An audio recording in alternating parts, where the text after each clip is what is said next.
That's right. The SMITE. Sorry, guys. I'm getting a call. Hold on. Hello. Oh yeah. I had a great time the other night. No, I don't think I can. I don't think I can. Do dinner again tonight. 9 o'clock. Yeah, work should be done by then, but I don't think I can make it. Mom, I know it's your birthday, but the chair I'm sitting in is just so comfortable. No chance I leave at any point for the rest of this night. It's the Maxinomic chair that You can't. Mom, I'm sorry. I know it's your Look, listen. I can't make it. It's the Maxinomic chair and ward that you get in game. No world where I'm leaving this thing, and no world you leave this chair either. You get the incredible chair that I'm sitting in now and a ward in game. So make sure to go to needforseat.com. Maybe pick yourself up one. You can still use code SMITEMAX. Get something embroidered on there, and maybe reschedule dinner for some other time. Mifflin is with me praying that he doesn't have to follow. He doesn't have to do a chair ad one day because they just don't miss. Just like set 1 didn't miss here, Mifflin, and maybe set 2 to round out the week won't. We got Knights up against Sanguine. Certainly a good one on the platter. Yeah, Dave, it'll be good, but I mean, you said it yourself. It's not going to be as good as that chair ad, man. You get better every single week. Somehow. These chairs are amazing. These sets are going to be amazing. I'm excited for this game in particular because I think Sanguine still are kind of on that chopping block where they have to prove themselves. And a game against the Knights is one you would really expect one of these top-tier teams, someone you'd expect one of these contenders for one of the top 4 slots to be able to win. I need them to win convincingly for me to actually put my vote for them at the top of the league. Space Station Gaming, the first of the 3 undefeateds to drop down. Now, it really is Sanguine. I agree with you there, Miff. It's Sanguine that now are trying to kind of split the divide here. Either you're one of these top 3 or you're the other 5 teams behind them. So very important there, but we can't kind of bail out the Knights just like that. I mean, this is a team 1-3. They've struggled up to this point. They've had some good-looking games, had some not great-looking games. But I kind of want to zone in, I think, on the Hunter matchup here for this one. It's going to be fun to watch sort of the meta shift, see where these guys end up going. Zapman, always interesting to follow, though, Mifflin. He's got a big matchup against Metroid. So what have you seen out of Zapman, and maybe what do you want to continue to see out of Zapman up against Sanguine? In Phase 2 in particular, I feel like Zapman is playing a much more reserved playstyle. He's playing more around his team. You don't see him really going for those aggressive 1v1 zapulation plays that you used to expect to see from him back in Seasons 1 through 6 because this guy's been playing since the beginning of time. But he's still just this incredibly mechanically talented player. He positions himself around these team fights incredibly well, and he's always able somehow to find damage onto the backline as the Hunter. That's not an easy task. Whereas Shinto, or Metroid rather, is a much more meta-centric Hunter. He's going to play whatever's the best at the time. I mean, they've made no qualms sharing that. If it's meta, they're locking it in. So I would expect to see maybe some more ROM from Zapman, a lot of Freya and Ola run from Metroid, and a pretty subdued lane until both are allowed to rotate out. And I think if we kind of shift our discussion to that point over towards Sanguine and really look at Metroid, but I also kind of want to weave Wrong-You into that conversation as well. This guy, between Wrong-You and Metroid, set up plays week after week after week. Such a strong long lane to go up against. But to kind of zoom back in on Metroid, if we're going to hang with this Hunter matchup, I think meta is kind of a good way to word it, and that's not something these guys have shied away from, that they take these meta picks, but then they try to play them better than you. Hasn't quite gone as well in Phase 2 as it did in Phase 1. Certainly not a team to sort of, look over here, especially not if you're the Knights at this point. I'd argue maybe Sanguine the favorites coming into this one. Outside of maybe God picks, what's your temperature gauge on what you've seen from Metroid so far in Phase 2? I think Metroid himself has been playing pretty well. It's the rest of Sanguine that aren't really able to mesh well together. It seems like there's been a bit of a disjoint coming into Phase 2 where they're not really getting that team fight phase where they're able to be that best team in the league as a 5-on-5 engagement. A lot of Sanguine's games have been lost before Metroid's even been able to rotate out of lane. So I'm not too worried about how well his individual performance is going to be. Maybe, if anything, I'd like to see him join up with the rest of his team a little bit earlier on. It seems like he's hesitant to rotate out until, like, truly that late game. But you know what? Metroid's nuts. I mean, you're seeing what he just did there to both. This guy's sick, man. I mean, I'm not worried about him at all. No, I love he's just boxing out whoever he's going up against in whatever lane at that given time. I do wonder, though, you know, we've seen, it's kind of like Jingwei, and this is not necessarily even just Metroid. I mean, the guy's making plays through and through, so a fun matchup to watch between Metroid and Zap, to be sure. But then you kind of look at just picks and bans in general. It seems like some teams are very hesitant to extend to those magical ADCs outside of the Olorun, outside of the Freya. Metroid has played those previous two quite well. It's kind of an interesting spot, I think, and we'll get to that maybe in picks and bans, where one or the other is banned, and neither of them, or neither of the others, Kronos and Soul, picked up on the back end of it. That's a meta discussion. We talked a little bit about Metroid. We talked to Metroid as well, about how he's feeling going into this matchup against the Knights. Well, yeah, I'm down here with Metroid, and you know, I want to talk to you a little bit, I think, at the big level. So far this phase, maybe not the start that Sanguine has wanted. So what are you guys doing to turn it around? I can already see someone, you know, grinding right behind you, so obviously the grind hasn't stopped for Sanguine. Yeah, that's true. Like, we like gaming, we like playing SMITE because we always wanted to be the best of the best back when we were in the SML. So now that we got the opportunity, we don't want to, you know, waste it. So we're always like grinding. We always want to make good plays, good games, and you know, be the best of the best. Well, you're going to be going up against the Knights today, and they've been picking a lot of not meta picks, things like the set and taking it into mid, and doing things like that and shuffling people around. So how do you play against a team that's not going to play what you know well? Well, I mean, that's really cool when you have on a team when you don't know what's the enemy team gonna pick. That's really good for them, but at the same time, I think like in a game like SMITE, you actually need like the normal things, like a typical hunter, stuff like, or a typical mid laner. And if you don't do that, it can cost you the game, because when it comes to like, for example, sieging or something like that, it can like change a lot by just one pick. So I think we're just ready for them. Well, I'm excited to watch it because specifically in the duo lane, it's going to be you versus Zap and, you know, Rong Yu versus Neil. There's a lot that's going to go on in this duo lane. I think that is going to impact the rest of the map, unlike some of the other matchups we could have. So how do you, you know, prepare for this kind of lane and matchup? The way we prepare is like we just like, okay, so since we don't know what they're actually gonna pick, we're like, okay, so let's just play our game. Like, let's just play what we are used to.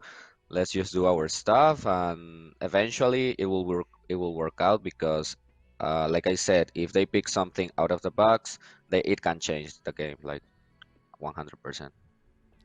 Well, awesome, man. It sounds like you guys have a grip on what you need to do in order to turn things around, and you seem prepared here against the Knights. So thank you once again for your time, and good luck in your games later. Thank you. Well, if you haven't gotten the impression already, Metroid literally saying, "We just want to be the best," should give you an idea of the angles these Sanguine guys are playing week in and week out, trying to take everyone else in the league out, maybe starting with the Knights here today. Mifflin, I do want to pick your brain, though. Kind of had a meta discussion, especially before we get into picks and bans. You know, the mid lane matchup as well, Shinto versus Paul, I think is going to be a lot of fun to watch throughout this one. Do you think there's a decent overlap as far as god pools between those two guys? How much contest do you maybe expect to see? So here's my breakdown of it. Shinto plays the meta mages. Paul plays all of the mages. So there's obviously going to be at least a little bit of overlap. But I would say as far as priority goes, when I think of Paul, I'm thinking of gods like Hebo. I'm thinking about the Morrigan. I mean, even an Ullr, Aphrodite, Right. stuff like that. Whereas when I think of Shinto, Raijin, Merlin, Persephone are what come to the forefront of my mind. So I think there is going to be a bit of contention insofar as I don't think PK wants Sanguine playing the absolute best picks. Right. And from there, I mean, get Paul what he wants. Shinto's going to take whatever's left on that meta tier list. I mean, you might as well run it like this. If the SS is banned, Shinto's playing S+, and Paul's playing whatever he wants. If it's down here or up here, it doesn't really matter. But Shinto plays him at a great level. Picks and bans for game number 1 between Sanguine and the Pittsburgh Knights. About to join us on the screen here. I think Persephone, you know, highly prioritized out of the mid lane is sort of why I bring that up. Interesting, there are some teams that have given, like, the Merlin over to Sanguine, 5th and final pick for Sanguine. I always find that interesting. Shinto will rip you apart if you give him a god that is able to do so. I think the magical ADC is still an interesting point. You know, maybe not a lot of data one way or another on which of these two carries feel comfortable enough moving to those souls, the Cronoses, if the Freya is banned out. But you can already see, Miff, Paul pulling the strings in the ban column with the hell taken away. I mean, that's been Paul's MO since day one. He's got one of the best Hells, if not the best Hell in the world. When that god gets off to a good start, which is relatively easy to do with recent itemization changes, her early game has gotten a lot stronger. At level 3, she's got kill potential against anyone, so you don't want her to win the late game team fight through all that healing. Might as well take it away from Paul, but what is that going to do with the rest of the ban phase? PK are going to take away Yamoja, Amaterasu getting taken away from Sanguine. Every single magical hunter is still available. Freya just now banned, and Cthulhu's still available. Persephone's still available. There's so much meta picks that are on the line. Sanguine's got to be smiling. So much is strong right now. So really, I think part of this then goes over to PK. So it is Olaran taken away. So the magical hunter priority continues here. PK in an interesting position. Everything you've just listed still around. So what do they want to, know they let through for that first overall pick, grab themselves with the second and third pick overall? Mulan, interestingly enough, we have seen a little bit of that out of Sanguine, but maybe that caters into it, Mifflin, with, 3-4 really strong picks available. Not throw away, but let's take away something we know they might want to play and get ourselves 2 very strong picks on the back end of now a Persephone first pick for Sanguine. Yeah, that seems to be the strategy here, so they should be able to get themselves Cthulhu and whatever else they want to match with it. Maybe a Cupid or a Nemesis, that top pick jungler. I like the strategy, okay, and you nailed it perfectly. If you can't ban out everything, let's leave as much up as possible so we can get more of it ourselves. Neilma in particular, as well as Yarkor and Rong Yu, have been playing a lot of Mulan recently, and maybe tells me that these two might be scrim partners at least a little bit, because that seems like to be an individual meta between these two teams, this prioritization on Mulan. She's a very strong pick. She gets a ton of lane pressure in either support or in the solo lane, so taking away that is going to be pretty huge for them. And now that they get Cthulhu and the best counter to Cthulhu, Nemesis, PK's lined themselves up with a very strong draft. They sure have. It's SS tier, though, kind of going by your metrics there. Persephone, first overall pick here for Sanguine. It's these next 2, I think, where things really start to boil down. You'll get an idea of what Sanguine are going to be looking to do in this game. Horus, a strong pick through and through, but Rong Yu has kind of recently started, I think, to move back into this Horus camp. And the guy just looks so good on this support character, and Aram as well. You pair those 2 together in a lane, Sanguine have got to be grinning. Much the same as PK, I think, at what they've drafted in their first 3. I think it is interesting that Sanguine would decide to go to the Rom and the Horus, especially considering Cupid's still available, one of the most meta gods right now. And then Zapman does the exact same thing, going to the CERN instead of the Cupid. I mean, it's not often that we see that god completely ignored in Phase 2. I like the draft so far from both teams. It seems like Sanguine is trying to strip themselves away from playing that top meta picks. Recently, we've even seen Panatom try and stray away a little bit and go back more towards his comfort picks inside of Susano and Thor. Horus is a very strong god, but I don't think anyone would accuse him of being a top pick right now. But since Rong Yu's so good on it, he's going to go ahead and pick it up themselves. It seems like Sanguine are trying to establish their own identity outside of, let's just play whatever's good. Well, the Paul-centric bans start to continue here, at least through the Morrigan on the back end of things. Really, a handful of mid laners here in the league have moved into the Morrigan camp. Paul, absolutely one of them. Again, on the opposite side, now more jungle-centric bans towards Panatom. Not only, I mean, it's warranted really across the board. I'm sure you could make an argument for anyone on Sanguine or the Knights, but we've seen now Panatom, specifically on this Thor, take some games over as of late, most notably their previous matchup. So I think that's smart from PK. Thor, I don't know if you necessarily call him overlooked, but certainly less play with some of the jungle changes. Panatom, though, when he does pick up this Thor, makes you pay. Not only Panatom, I think Thor in general is sitting around an 84% win rate right now in the SPL. I would say that it is a completely undervalued god. There's no way that he's getting that much consistent results between separate teams and not be a good character. I mean, Anvil of Dawn, that global ultimate, the ability to poke from a range with the hammer, a wall to separate team fights. It's a very versatile pick, and it makes sense to me that PK are going to decide to dedicate a ban towards it, especially considering how Sanguine performed on it earlier this week. I mean, as you said, Panatom was firing 3-4-man dunks consistently. It's a very smart ban. What's interesting here, Mifflin, is, a lot of focus towards Paul, of course. Aphrodite not, though, taken away on one side or the other. I feel like I'm used to seeing Aphrodite bans against Paul, pair that with the Hell. Hell may be more potent, a little bit more scary of a pick, but Aphrodite makes her way through, as well as Xing Qin and Mercury for Sanguine. So you start to look towards some of this late game scaling. Sanguine, that's sort of their MO. Let's get through this early, hopefully with the lead, but if not, we're going to put ourselves in a position to succeed late. I think Sanguine have a pretty decent draft, a strong draft even for themselves for game 1.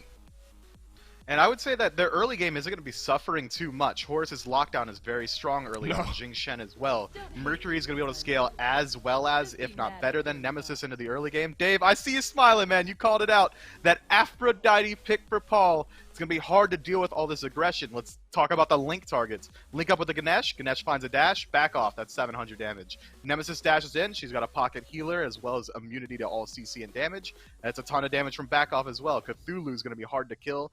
And bringing team-wide AoE healing. That's a lot of sustain from PK's draft. 2 good drafts, I think, here, Mifflin, going into game number 1. You want to talk about Cthulhu, who's hard enough to kill. Now you got an Aphrodite keeping him alive. Do you think Sanguine have the tools, though, to take down the behemoth that is Cthulhu? Mercury's got a pretty decent matchup in a Cthulhu. Most auto-attacking assassins do, just because once he transforms, it's very easy to sit on top of him. But there's plenty of ways to counterplay it. I mean, Cthulhu buys thorns, all of a sudden this Mercury is critting himself. There are plenty of ways that you can deal with it, but it seems like the majority of teams see the most success when they're able to fight around Cthulhu. That's why we saw PBM separating those fights with the Emojo Ultimate, and I don't think Sanguine has the ability to do that.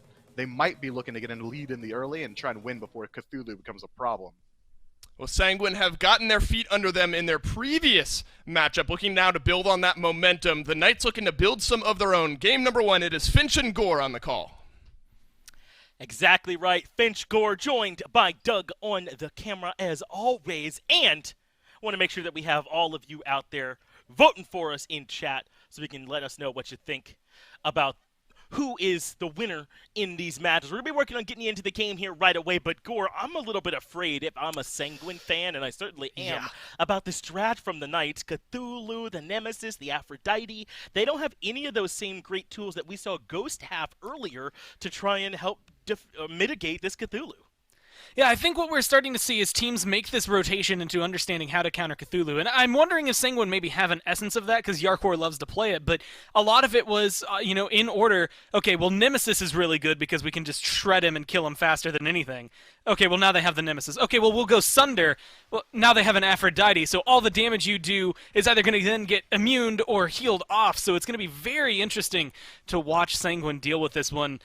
Or maybe watch him flounder against it, and maybe that's going to be the win condition. I mean, Scary D on something he can carry on is absolutely something that can take the Knights to victory. We've seen him do it in the past with Amaterasu, and I think there's so much supporting this Cthulhu that he's a raid boss in and of himself. There's also now 4 ads on the side if you're playing an MMO that you have to deal with, and all of them, they can make their own decisions. Zapman's going to be just on top of you, so it's going to be interesting for Sanguine to tackle this entire puzzle.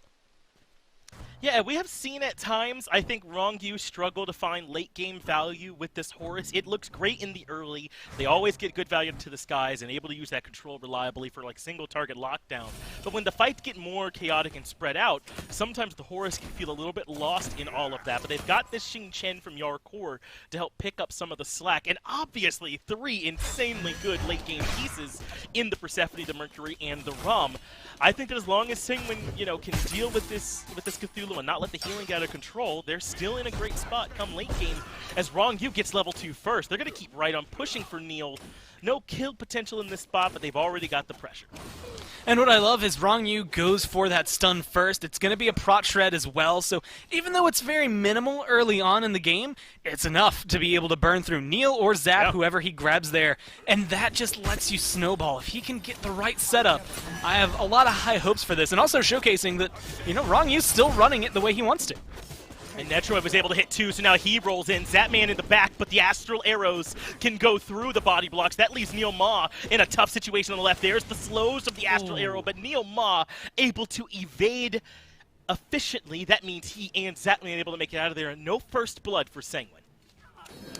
I'm surprised to see that. Metroid, it's that moment of jukes versus tracing, right? How close is your carry going to be able to keep up with it? I think Zapman has good pathing through the jungle to keep him alive. And now that Cuvo's over here, level 3 is a pretty good spot for Nemesis. Maybe not enough to lock down a Horus or a Rom, but this is where you could start to see Cuvo maybe make an impact.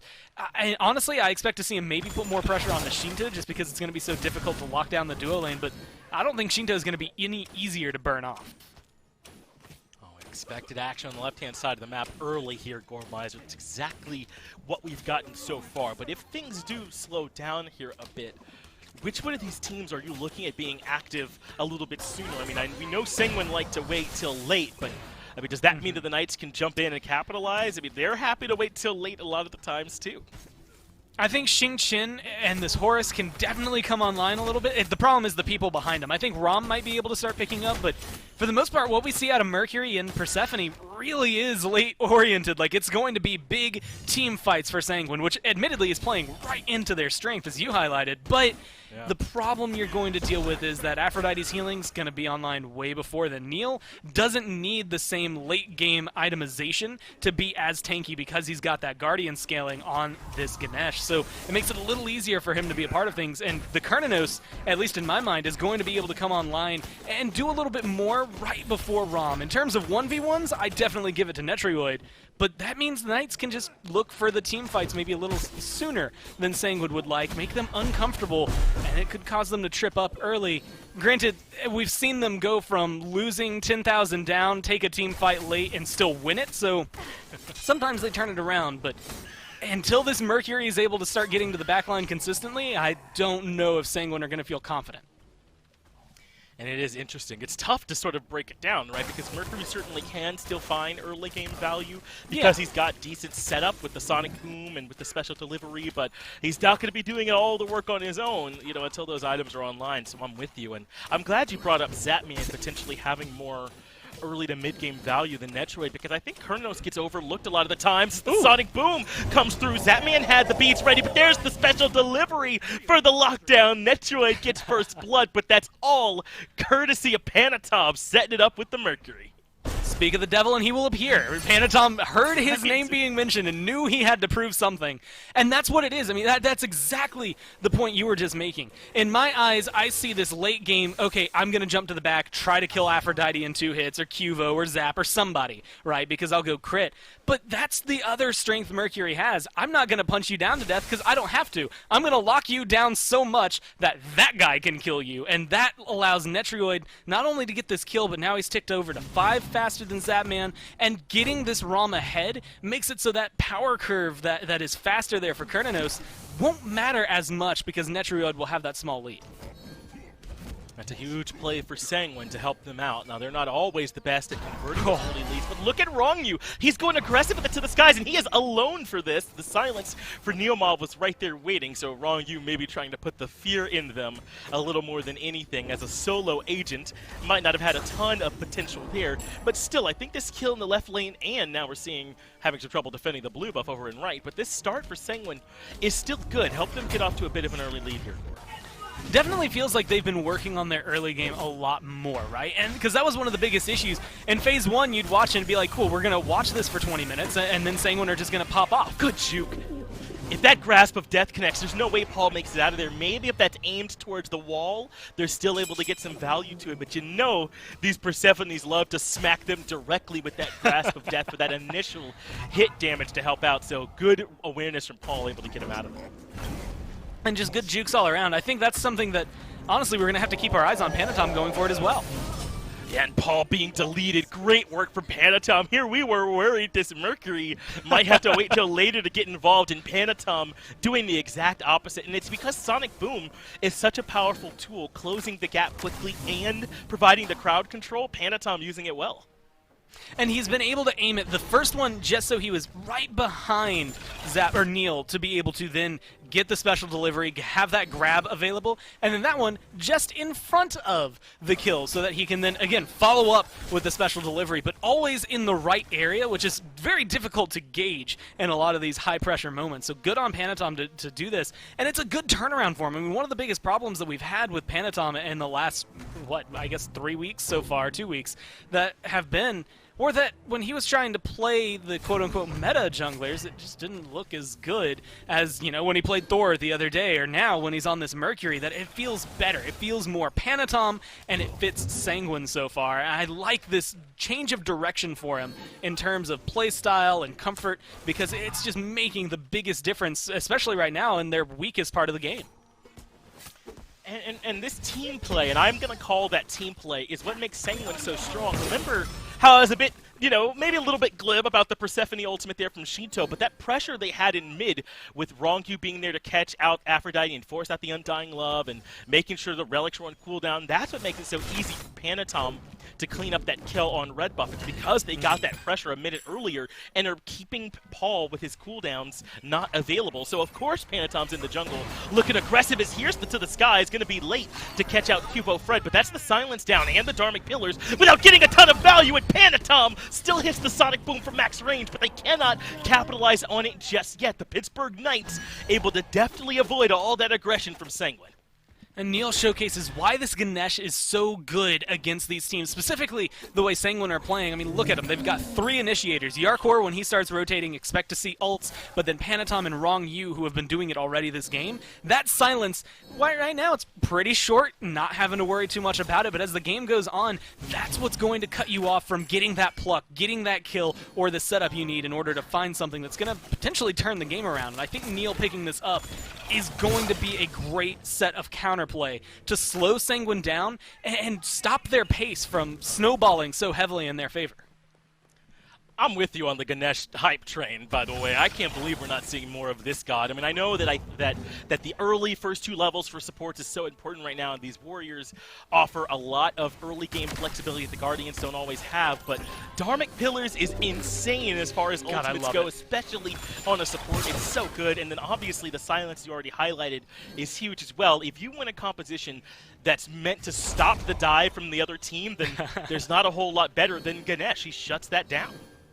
And it really is one of those things, like Dharmic Pillars, 90% of the time I'm talking about Ganesh, that's the only thing worth talking about, right? Hey, here's some great objective shred. Hey, you don't have an objective? Cool. Here's great tank shred. Here's great zoning. Whatever you want from this ult, it pretty much does it.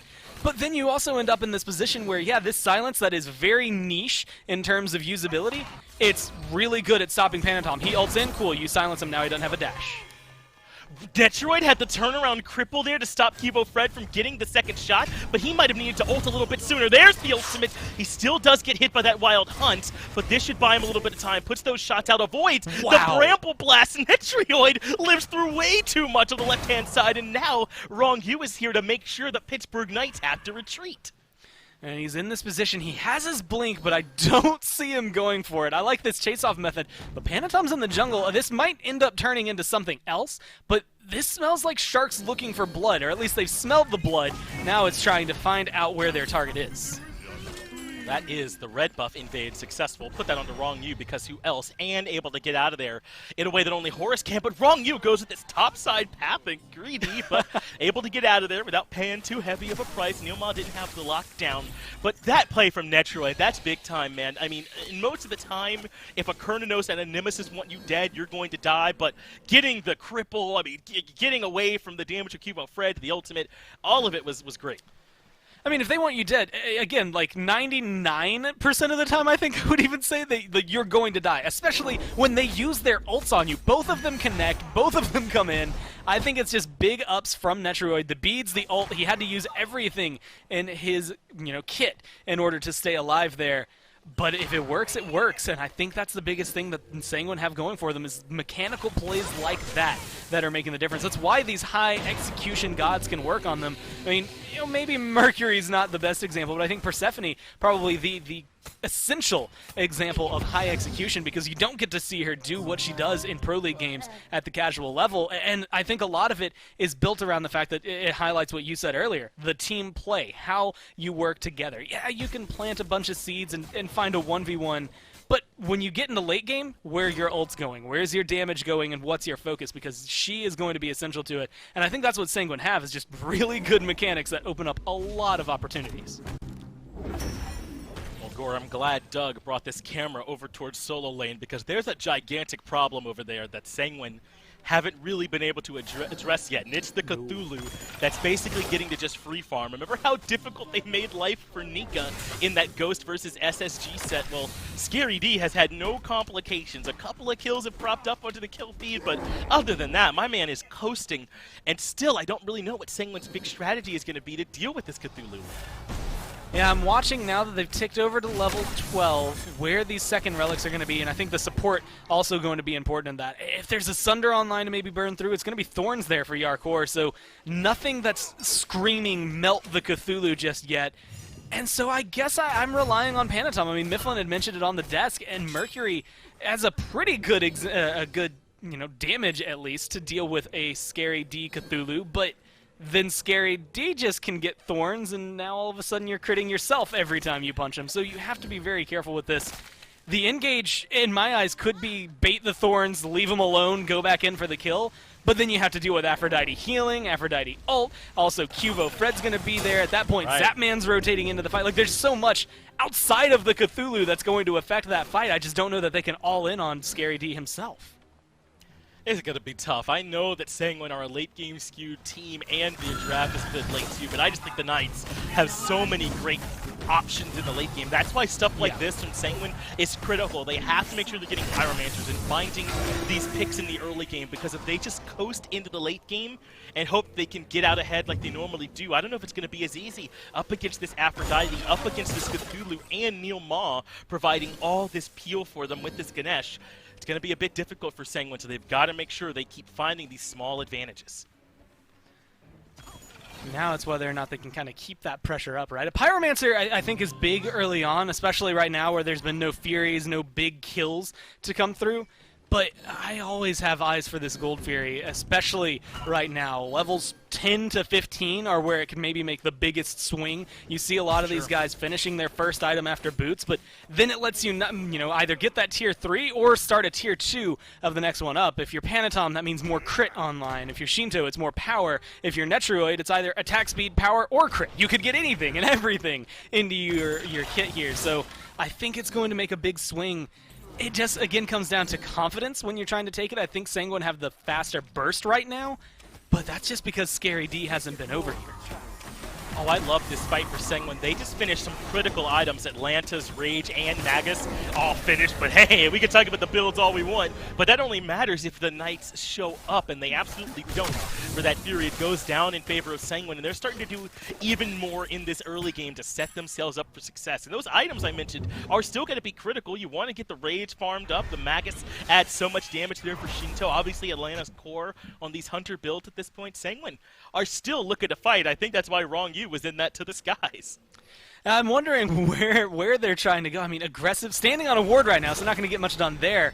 But I always love seeing when you go up, Wrong You looking for a fight, moves 10 feet because there was nothing for them. I think it's well-timed, even more so because of that. I don't know if they intended it. They don't have a whole lot of wards there on the map for Sanguine, at least not deep into the Knight's jungle. They just kind of got lucky that a lot of the Knights backed right as they started that Gold Fury, and then, of course, they didn't have vision enough to tell them where to go. Now that Fury is there, this is the kind of lead I always expect to see out of a team like Sanguine, what we see at the top, which is kind of what this is delineating. Which of these teams between Sanguine and Knights is closer, to your Radiances, your SSGs, your Ghosts.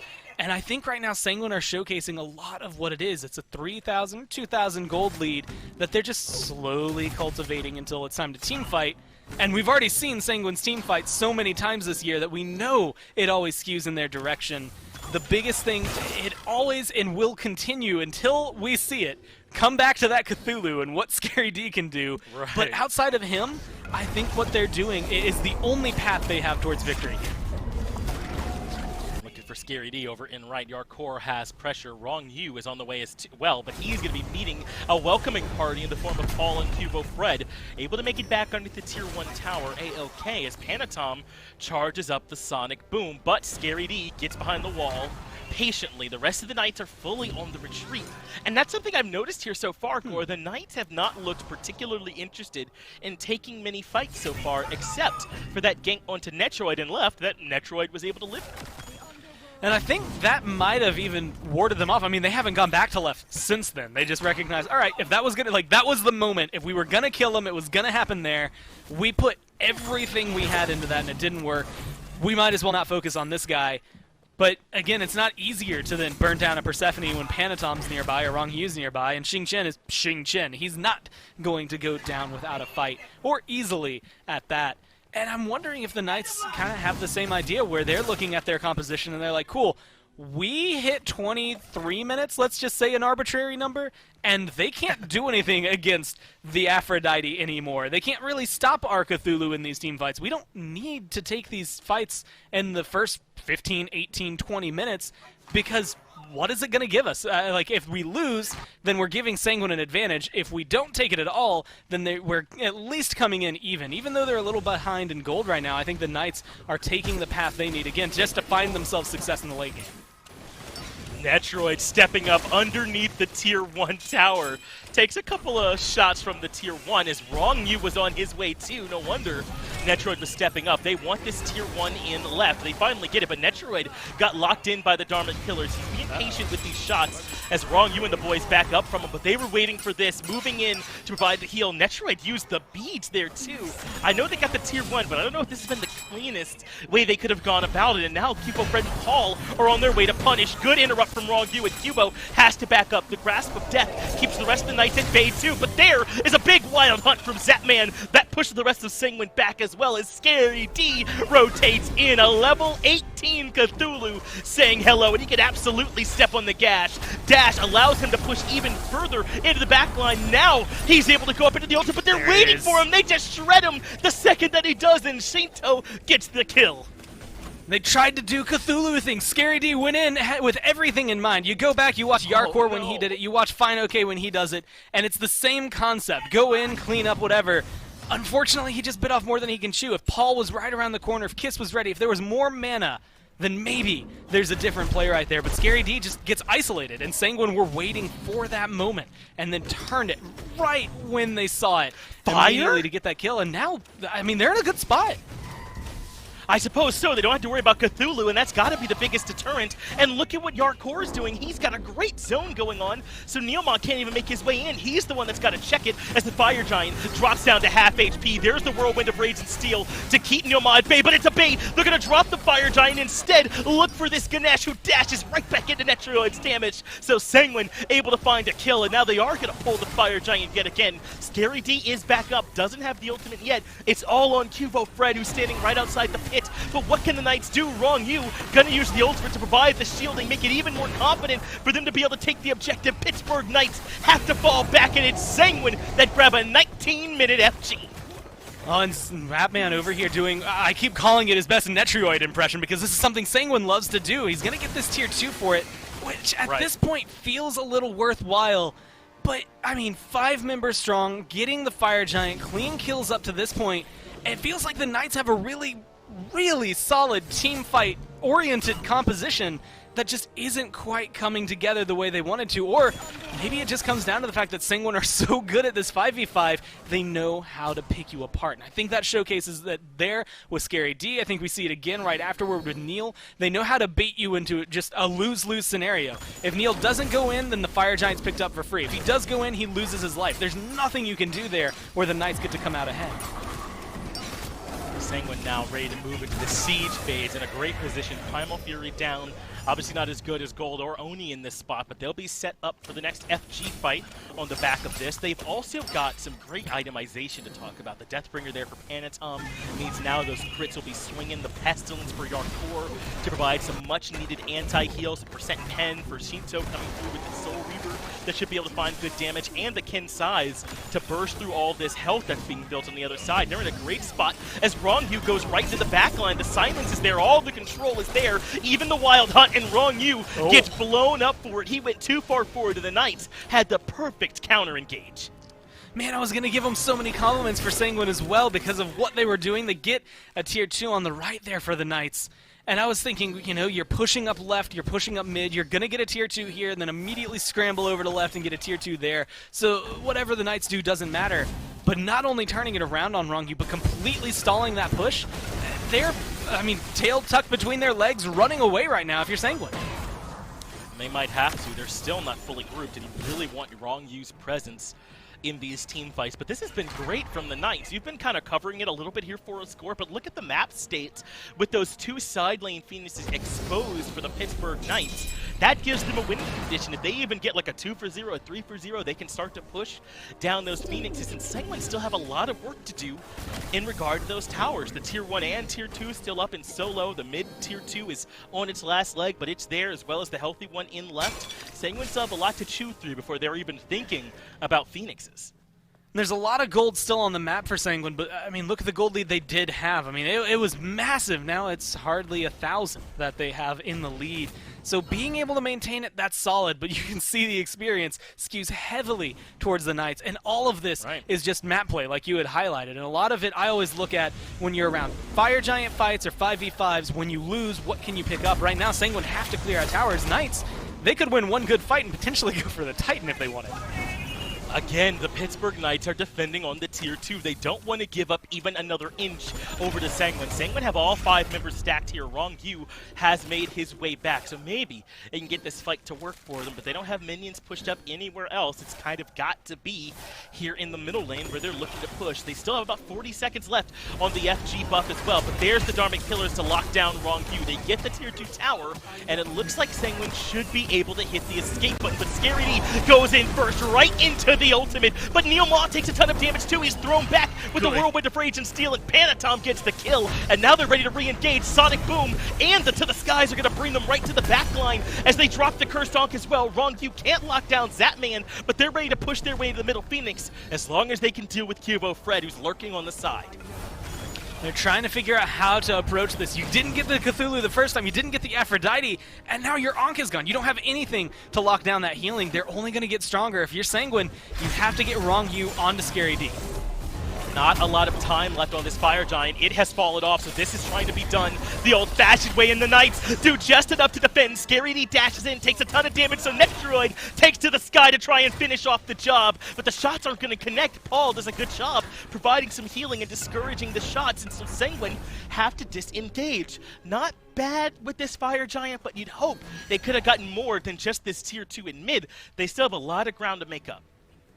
I expect a lot of the Phoenix defenses to go similarly to that than the Knights, for the Knights, I should say. Maybe not always exactly as amazing, but pretty similarly themed, right? Cool, you can't kill the Cthulhu, he's CC immune here. Now we've got Aphrodite healing, so we wait out the Ankh worst case scenario under Phoenix, and then you come back in, you don't have anything. Even though they've got some anti-heal online, Divine Ruin is really the only one that stands out. I guess they have that Pestilence as well, but it's making these things all work together. I'm kind of interested to see if maybe a Toxic Blade is in the works for somebody on the side of Sanguine, just because it's so difficult to deal with what Paul is going to be dishing out, especially if he's only pocketing really Scary D, keeping Zapman topped off if he needs to, but you can kill Neil all you want. It's not going to make a difference if you can't burn through the rest of the team. Look at how differently the teams are responding to all this crit that's being built. Sanguine have double spectral armor on Yarkor and on Wrong Yu. You see what the crit's coming out from Zapman, but with this heavy crit-based build from Panatom, there's not a ton that's built to try and defeat it. The shells are obviously good against it, as are the thorns, but not quite specifically that anti-crit itemization we sometimes see. Sanguine now going to group up, take the tier 1 tower, and make sure they're in position for this Fire Giant fight, but Yarkor's just going into the backline. There's the Sonic Boom as Panatom's able to get up towards Zapman, but they force out the base from him. But Scary D's in trouble. Panatom falls, but so does the Cthulhu. A 1-for-1 so far, but Sanguine have used a lot of resources, and now they're getting pincered. There's into the skies, so Cubo Fred goes to where they're going to land, gets to the backline, but gets knocked up. The return damage is huge, and the Knights might have to fall back. I was trying to figure out if it was worthwhile losing Panatom here, and Sanguine are still running, but I think they could turn this on its head. They have a lot of damage and just enough setup for that damage. You only need Shinto and Metroid to make things turn around if you have Yarkor as well as Wrong Yu setting up these kills, and that could still open up something like a Fire Giant for him here, especially if the Knights fall back. And remember, Sanguine do still have a little bit of sustain from Horus. He's able to use that third ability to drop some healing down for the squad. So they're not completely out of the loop in terms of their sustain. It's just going to be tough to match the Aphrodite Cthulhu.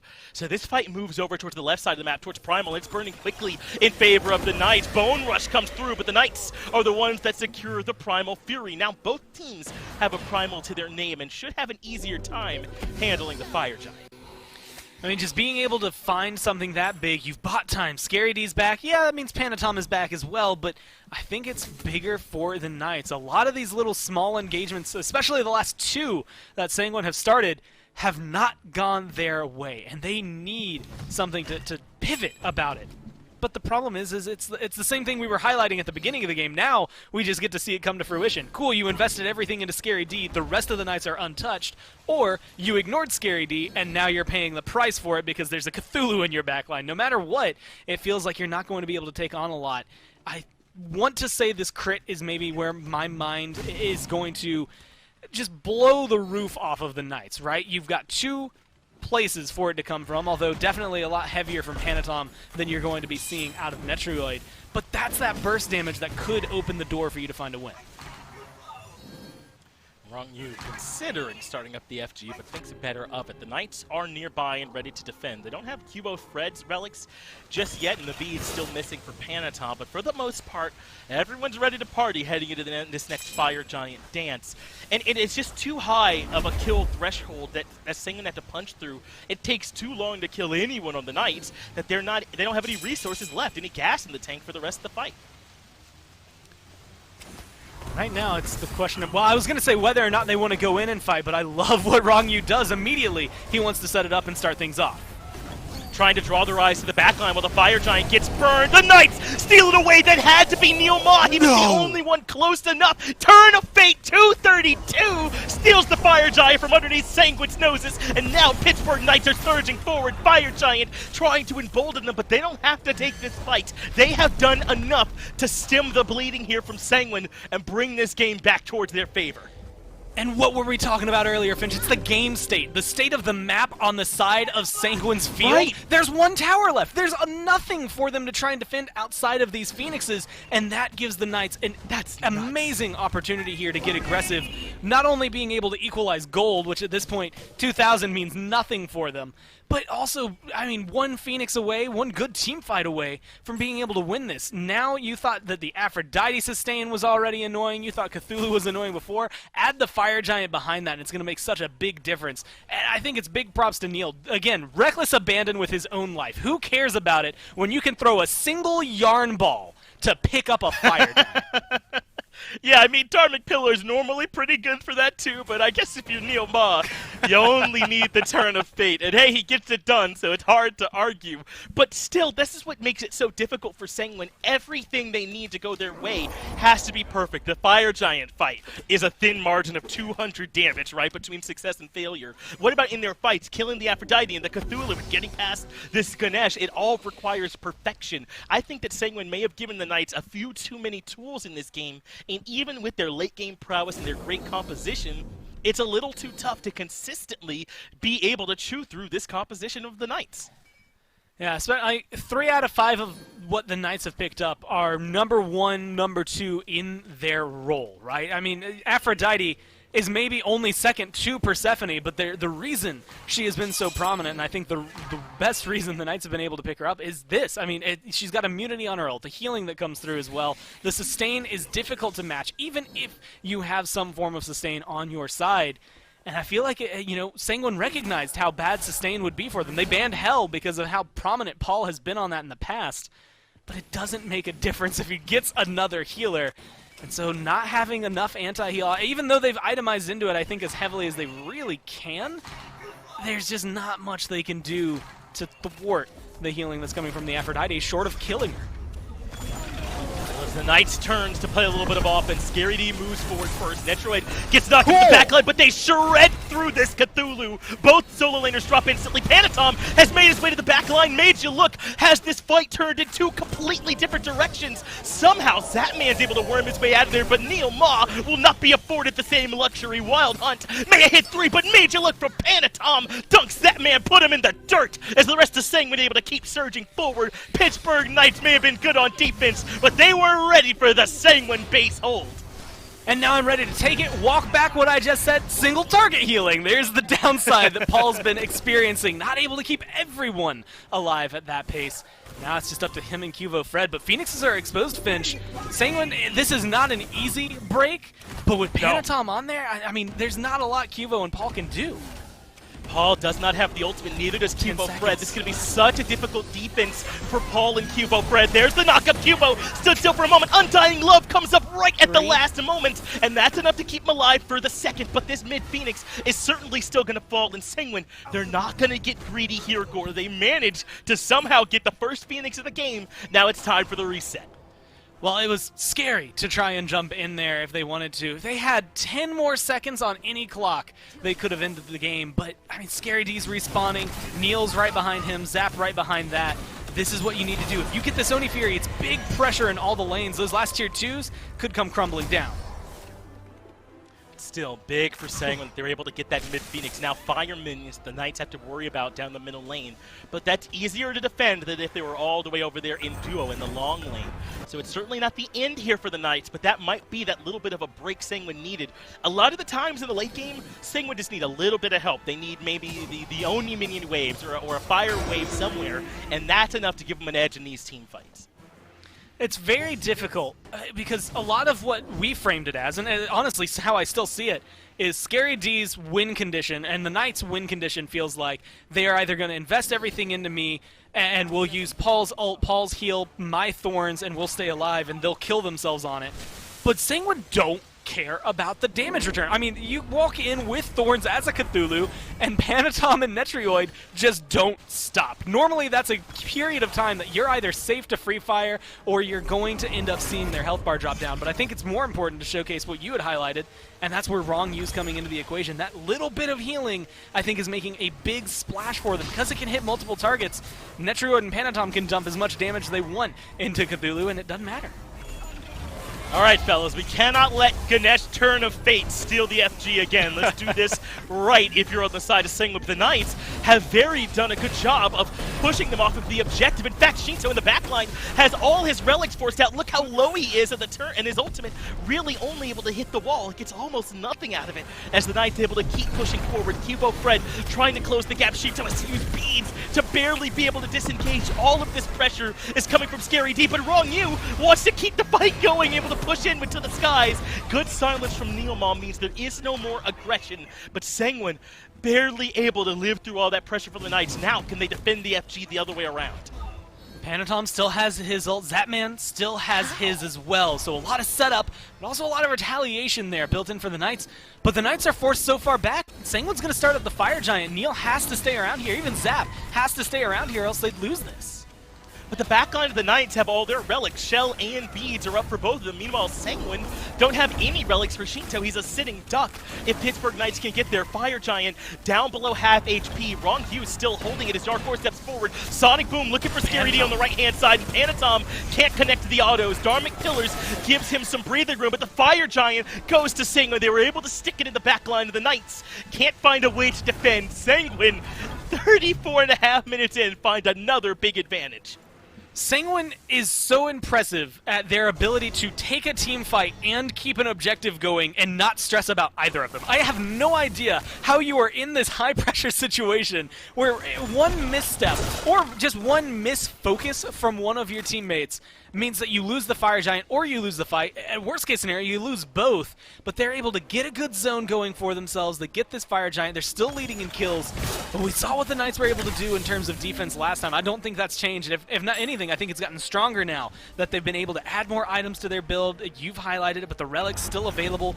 3 upgraded shells mean that Panatom, if he gets to the backline, Metroid, if he's able to find shots, aren't going to do anything for 6 shots throughout all of that. And so being able to mitigate that damage is going to be massive. Whether it's for a tank, whether it's for a carry, I don't really care. Either way, you're stopping them from being as important. Best case scenario, you're stopping them from hitting a tank and a carry if they go on to different targets. And so the only thing Sanguine can do is hope to burn through those, maybe disengage, heal up, re-engage into the fight, and that's where Rongyu's going to be maybe the essential player for them. If they lose this Horus, I think their ability to dive in as deep as they want goes along with it. One last fireman wave. No, there's another one behind this. So Sanguine should be able to keep up the pressure on mid and left. Paul and Cuvo come to defend mid together. That leaves 3 up against 4 in left as Yarkor tries to pose the threat to the middle Phoenix. He's even going to step in and force Cuvo Fred to come over and deal with them to try and split up this defense. He's going to be able to get this wave, like you said, no problem. Fire minions along with him. Forces Paul to come over here, and it gets rid of the heal for a second because he has to use it for the clear. And that's your go time. If you are able to jump in and do something with this cooldown, then maybe that Chronos Pendant is working its magic for Paul. So I don't know if it's going to be a long enough window for them. And it just feels awkward. They don't know how to get in there. I'm expecting to see Panatom or Rongyu just make a big splash in the back line. But without Yarkor, they lose so much of their control, Goremizer. I mean, I already talked about how I don't know if Horus does quite enough in these late-game situations on his own, and they're having Yarkor split. I wonder why they just elected to go with the solo laner for the split as opposed to maybe Panatom or someone else who can threaten the Phoenix on their own. But Sanguine are all into the backline. They've dropped the Curse Honk as well. Scary D trying to get the work done himself, but he's already taken a ton of damage. Akubo Fred is low near the middle lane. Sanguine have forced them out. Scary D somehow is still standing, but the left Phoenix is now exposed. Sanguine able to claim it. There's the Wild Hunt landing on the Metroid and Rongyu, but Sanguine shrug it off and are able to keep on fighting. And again, they don't necessarily win the fight. They just get enough of the Knights away to be able to get the Phoenixes back, and that's huge for them. Again, it's all, at this point, it just feels like it's almost only about the map control that comes down. The team fights, you're maybe seeing 1-for-1 trades, 0-for-0 trades if you look at that one, where it's not the kills that matter. It's TKOs, knocking them back to the base, or just getting a teensy bit of the zone going. The same thing they did around Fire Giant. This Tier 2, I forgot it existed. I don't think it's going to exist very much longer. This is where Sanguine's prowess comes in the team fight. Now, as you had highlighted, they're going to be able to group up as 5 instead. And they're going to have to be careful. There's the Darmling's Pillars that interrupts the back channeling from Sanguine, so now they're on the run. The Knights, you can tell by the way they're moving, using their mobility, they think this is their best fight. Cubo Fred gets a little bit of peel, courtesy of the Omar. Yarkor uses the Whirlwind of Rage and Steel to discourage the chase from the Knights and get out of that tough situation. But Gore, what's really, bothering me for the Knights is that the only time all game we've seen them on offense, Sanguine stuffed them on that left side Phoenix. I don't know how PK converts this defense into offense unless they get a defensive full team wipe.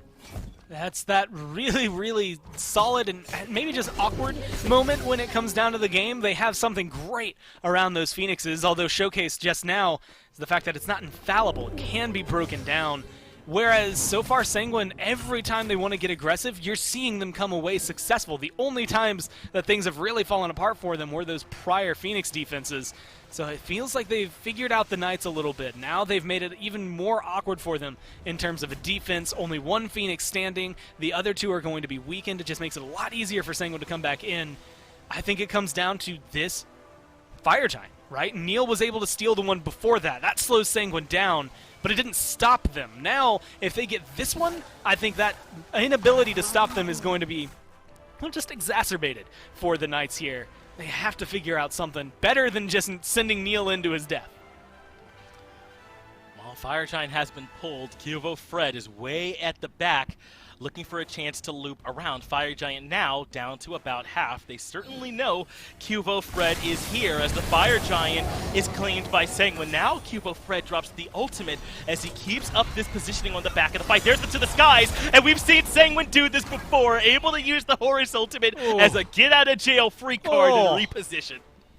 And not only do they get out of jail free, they burn 4 of the ults for the Knights on that as well. I mean, that's a win-win-win-win scenario for them. Maybe add another win on there because they get the Fire Giant, right? It's 5 things that you get at the expense of Rongyu's ult. Yeah, Yarkor had to use his maybe as well, but the fact that they're able to get so much out of this, I think, is again just highlighting them as a team. And I don't even want to call it fearlessness, but this is something that we've seen in the past. And I'm going back way, way back when with Raffer, even further back if you look at Pain de Vion back in the before times for SMITE, Seasons 2, 3, etc., where you have this call. And whether it's the right call or not, Sanguine always listen to it, and that's where their strength has been here. And a lot of our pro teams do it, but, I mean, you're getting in there. There's a lot of trust in the wrong you to get that ult off in time and not get killed. It absolutely worked. Was that the Emperor's armor we just saw? I don't know exactly what that effect was along the enemy fountain there, or not fountain, but the jungle shrine. But Wrong Yu has the Emperor's armor to help him out here as they start to move into this right side Phoenix, where left side and middle Phoenix core are already down. That means there's still fire minions pouring in. Cubo Fred has to defend mid, which gives Sanguine the 5v4 in right. They've got just about all their relics up except for Shinto's Aegis, so this should be a relatively normal fight for them to take. But Cubo has to keep moving over to defend mid because the fire minions will take those Phoenixes on their own. But both Phoenixes have come back up. Granted, you still have fire minions, and honestly, right now, mid is going to be in trouble. But that's going to be good from Panatom. Use the ultimate to head over to left. That means left side Phoenix falls again. Now mid Phoenix being threatened as your core is able to control 2, while the rest of Sanguine try to threaten the Phoenix over in right. Sanguine are spreading the map out, and the Knights don't seem to have an answer. Panatom moves in and is able to grab that mid Phoenix, even puts a crit into Scary D for good measure. There's the Dark Killers getting very little value as Sanguine starts to group up in right, but there's the To the Skies from Wrong Yu. They're going to go right into the right side Phoenix, drop the Cursed Onk, and take the party directly to Paul in the back line, putting out the damage. They have to retreat, though, to Sanguine. They didn't quite get the damage they were looking for as they're resetting to look for another fight. Now, this is dangerous, though. They get rid of Neil, but they're low on the side of Sanguine. They're going to continue their aggression. If Scary D goes down here, it might as well be done for the Knights. Well, that's a good call. Double kill for Shinto as Scary D watches the game in grayscale. Cubo Fred does get Panatom, but the Titan is too low. Zapman gets a kill too, but you gotta keep the objective alive, fellas, as Zapman gets a double kill in a losing effort. Sanguine, 42 minutes in, take the game over PK. Just a smidge more health on that Titan, and Zap turns that Just into a even bit. more. I mean, he is absolutely about to go on a tear. He just needed about 5 more seconds to find one more kill. I think that just, again, showcases Sanguine's, I guess, their calls, everything about their team play. You know, last week we were starting to look at them, and I think there was a little bit of questioning going on with Sanguine, and a lot of what's been going on with them, but they lost to the top teams. Now that they're here in the middle of the pack, they're showcasing those strengths once again against the Knights. And, I mean, I still think the Knights had a much more solid fight composition that just never got to come to fruition because of the way Sanguine split them up. It didn't, and I wonder if Scary D needed more dedicated physical prots. He ended up selling the breastplate for Mantle towards the end of the game. And Metroid and Panatom, if they got time to cast, were having a field day on Scary D. I mean, there's a lot of things there. I doubt that's the one issue for them, but clearly Sanguine in the late game have something figured out as they grab that 42-minute victory. That's our read on it here, though, Gore. Let's get it back to the desk and see what they thought. Yeah, I think it's a game of kind of relative value here. Sanguine, you know, in the jungle role, find a bit of a gap there, at least damage-wise. Hunter role as well, kind of top to bottom. Sanguine slowly pulled this one away from the Knights. It was a couple engagements, maybe a tier 2 tower defense here, base defense there, that keep the Knights in this game, Mifflin. But ultimately, at the end of the day, you're fighting Sanguine where they want to be fighting you. Later in the game, they're full strength, and they make the Knights pay. Look, 2 words, Dave. Just 2 of them. 1, jungle. 2, diff. I mean, that's all it was. Panatom had to fight into 3 maxed out shells. Those shells were maxed out at 10 minutes, and he was still able to get infinitely more value than Cubo Fred was. I think Cubo outdamaged 2 people total that game. Maybe it was Paul and Wrong Yu, if I'm remembering right. And you're just not getting enough out of that. You prioritize this Nemesis so high up in your draft, you expect it to perform well. No! Paul jumped him at the end, so it was Wrong Yu, and then Cubo, and then Neilma, and then Paul, at least on the damage charts. We kind of had this written, 32 minutes, Paul and Cubo were lower on the damage charts than Neil, and that was kind of a trend that continued, and really that just speaks to the difficulty, I think, that Cubo and Paul had in getting into a space to deal a lot of damage. A lot of it thanks to Yarkor opening up the space, and really, though, Mifflin, and I'm glad we have some of these replays, I think Panatom on this Mercury, after a bit of a slower start to this phase, has really started to come alive in the last few games, and this one's no exception. Yeah, he's looking so much better as the phase goes on, and I think it's really because he's starting to switch up his playstyle. He's going back to his comfort picks. Thor and Mercury have been standing out. A couple Susano games. This guy's looking much, much stronger. And I want to shout out Wrong Yu, man. He's the only guy trying to do it. He's running his Horus consistently, and he's getting to the sky values all the time to escape out of sticky situations, to re-engage into enemy towers. Sometimes he just uses it to shield his squad. I mean, Sanguine look like they've cleaned up a lot of those mishaps in the early game. They've really started to work better together into that late game, resuming that late game dominance that we expected of them, and they're looking oh so coordinated. And I think that's tough because the Knights are a team as well that do well in some of these later on fights. This is actually a pretty fun matchup to watch between these two teams. Sanguine just sort of overpowers them in game number 1. Picks and bans, though, for game number 2 might tell a different story, whether the Knights kind of shift some of that mentality towards, you know, early game pressure, late game pressure, wherever it may be. We'll have to wait and see. Once again, though, and we're starting to see this trend, though, Mifflin, of Cthulhu's getting picked up, but just kind of getting burnt down. You know, teams are starting to let him through, but having a plan for dealing with that massive health pool. So kind of the shifting of the solo lane meta has absolutely been fun to watch. It has been, and I think, again, it's not even that this Cthulhu isn't getting value. Scary D was finding damage. No, I agree. He was able to get CC in these team fights. It's just that PK wasn't able to win. They didn't have the damage output that they needed. I mean, when two people are getting out-damaged by support for the first 40 minutes of the game, obviously 41. Something's going amok. 41 minutes, my bad, Dave. Out of 42 minutes. That's toxic, bro. I think, yeah, statisticians Cthulhu in of itself is a completely fine pick to take into your solo lane. I think it's that these teams are starting to realize now that if they're able to establish a lead outside of the Cthulhu, play around him or shut him down in the early, from behind, he's not able to get away with those game-changing ultimates that he normally does. And now the SPL players are really starting to recognize, okay, well, there are ways to deal with it. We don't have to dedicate one of our bans, but it seems like PK are going to do so anyway. Yeah, at the end of the day, if you don't have to deal with it, maybe you don't want to. So Cthulhu banned away, and I think a strong statement in the Horus ban on top of that. Hercules taken away by Sanguine, so some support-centric bans as well as solo lane-centric bans in that first wave. Leaves open this Yamoja. God, especially in the hands of Neil, really maybe anyone for that matter, can find this early pressure that continues into these big team fight ultimates that can really help out the squad. Look, Yamoja is bar none the best support in Smite. You get infinite pressure. You get an ultimate that's going to separate a team fight. You've got healing inside your auto attacks and your kit, and you can reposition your entire team as well as the enemy team with Riptide. I mean, I don't need to hail the strengths of Yamoja because it's flat out for us to see.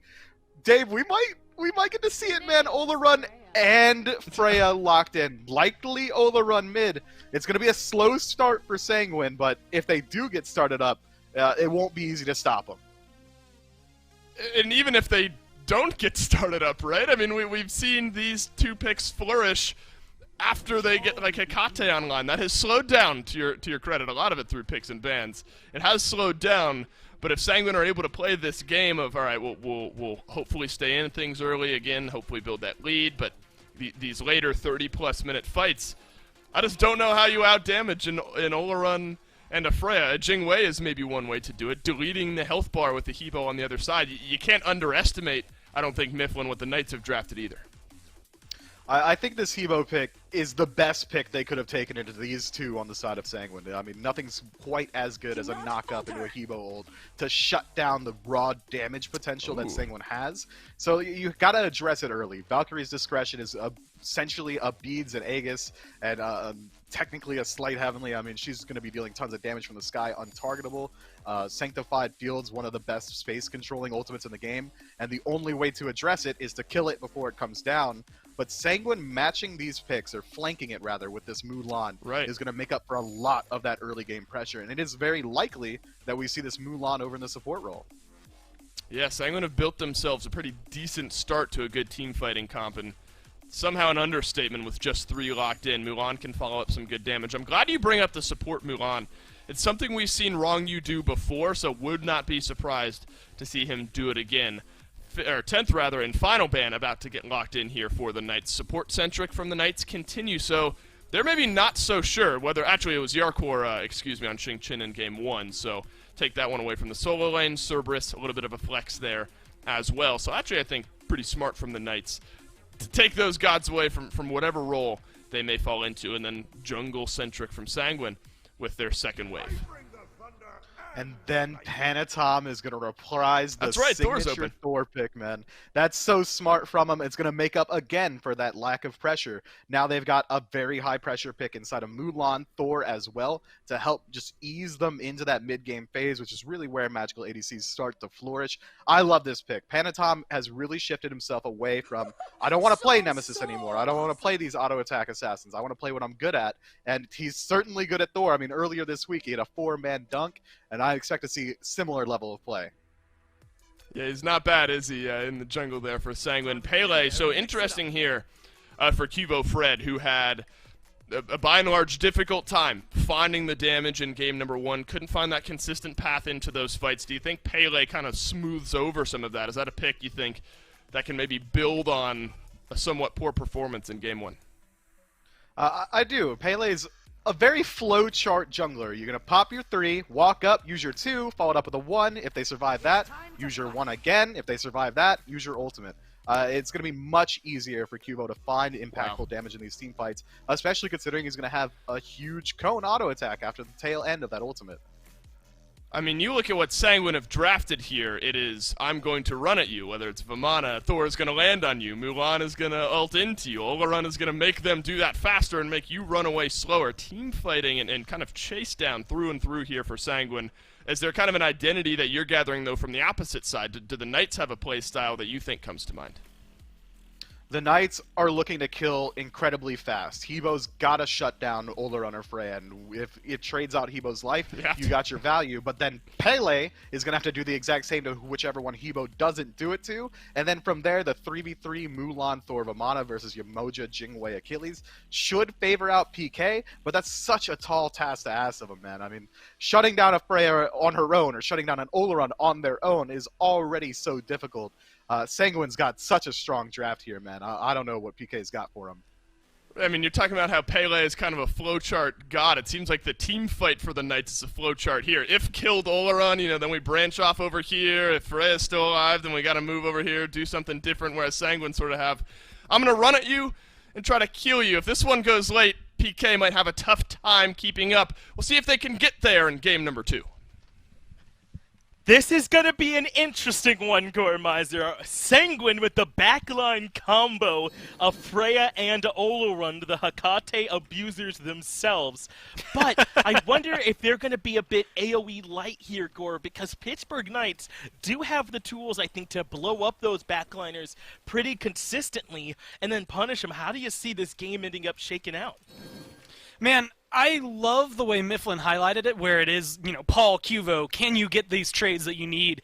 And every time he was talking, I thought, yeah, but Sanctified Fields. Yeah, but Sanctified Fields. The minute team fights start, I think Shinto just is going to ult, and no one on the side of the Knights really has a good answer to dealing with that. Normally, we've seen a lot of teams even, when Olorun's on the other side, you get something like the Vamana because it's a long-channeled CC ultimate, like the Xing Qin because it's a long-channeled CC ultimate, that just lets you ignore what Olorun brings to the table and maybe retaliate a little faster. CC him, lock him down, make him run, do something in order to slow the roll. Otherwise, I feel like it's kind of a time bomb. I mean, I think Zapman and Neil, we've seen what a Jingwei and especially what a Yamoja can do to change the pace of a game. But Rong Yu loves this Mulan already. He's able to showcase why. Ma taking a lot of early damage, but this Yamoja should be plenty strong later on. That is why I think that Yarkor gets some additional value, obviously, out of this Vamana with that Colossal Fury and being able to get through those player-made walls, but yeah, I don't know if it's going to be enough. I mean, I feel like Yamoja is just so strong at this point in the game right now. Not at this point in this individual game, but just in general in all games. It's such a bounty to have on your own side. We're going to have to see if Sanguine can do enough to counteract this. There's the early banish, and that's what we haven't talked about yet. Metroid kind of just is Freya, even when she's not good. That is plenty scary in its own right. I mean, we've gotten to talk about it, but yeah, he picked it up in Phase 1. I believe it actually might have been against the Knights. I'd have to go back and look it up, but when she wasn't meta, nobody was playing her. If you didn't get Jing Wei, you went somewhere else. That was another one of those small examples of comfort picks for Sanguine that made a big difference for them because it helped them win when he grabbed it.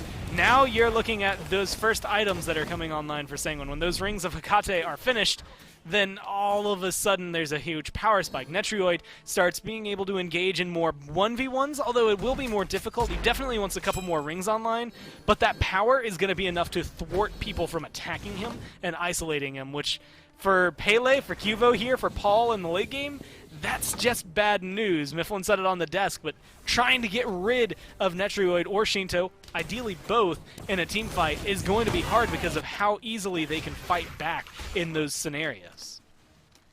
And they're going to need more from Cuvo Fred. I mean, you heard them talk about on the desk there, for that Cuvo just was not doing enough for them last game, and it's the truth. He was struggling to find value on that Nemesis, and that cannot be the case this time.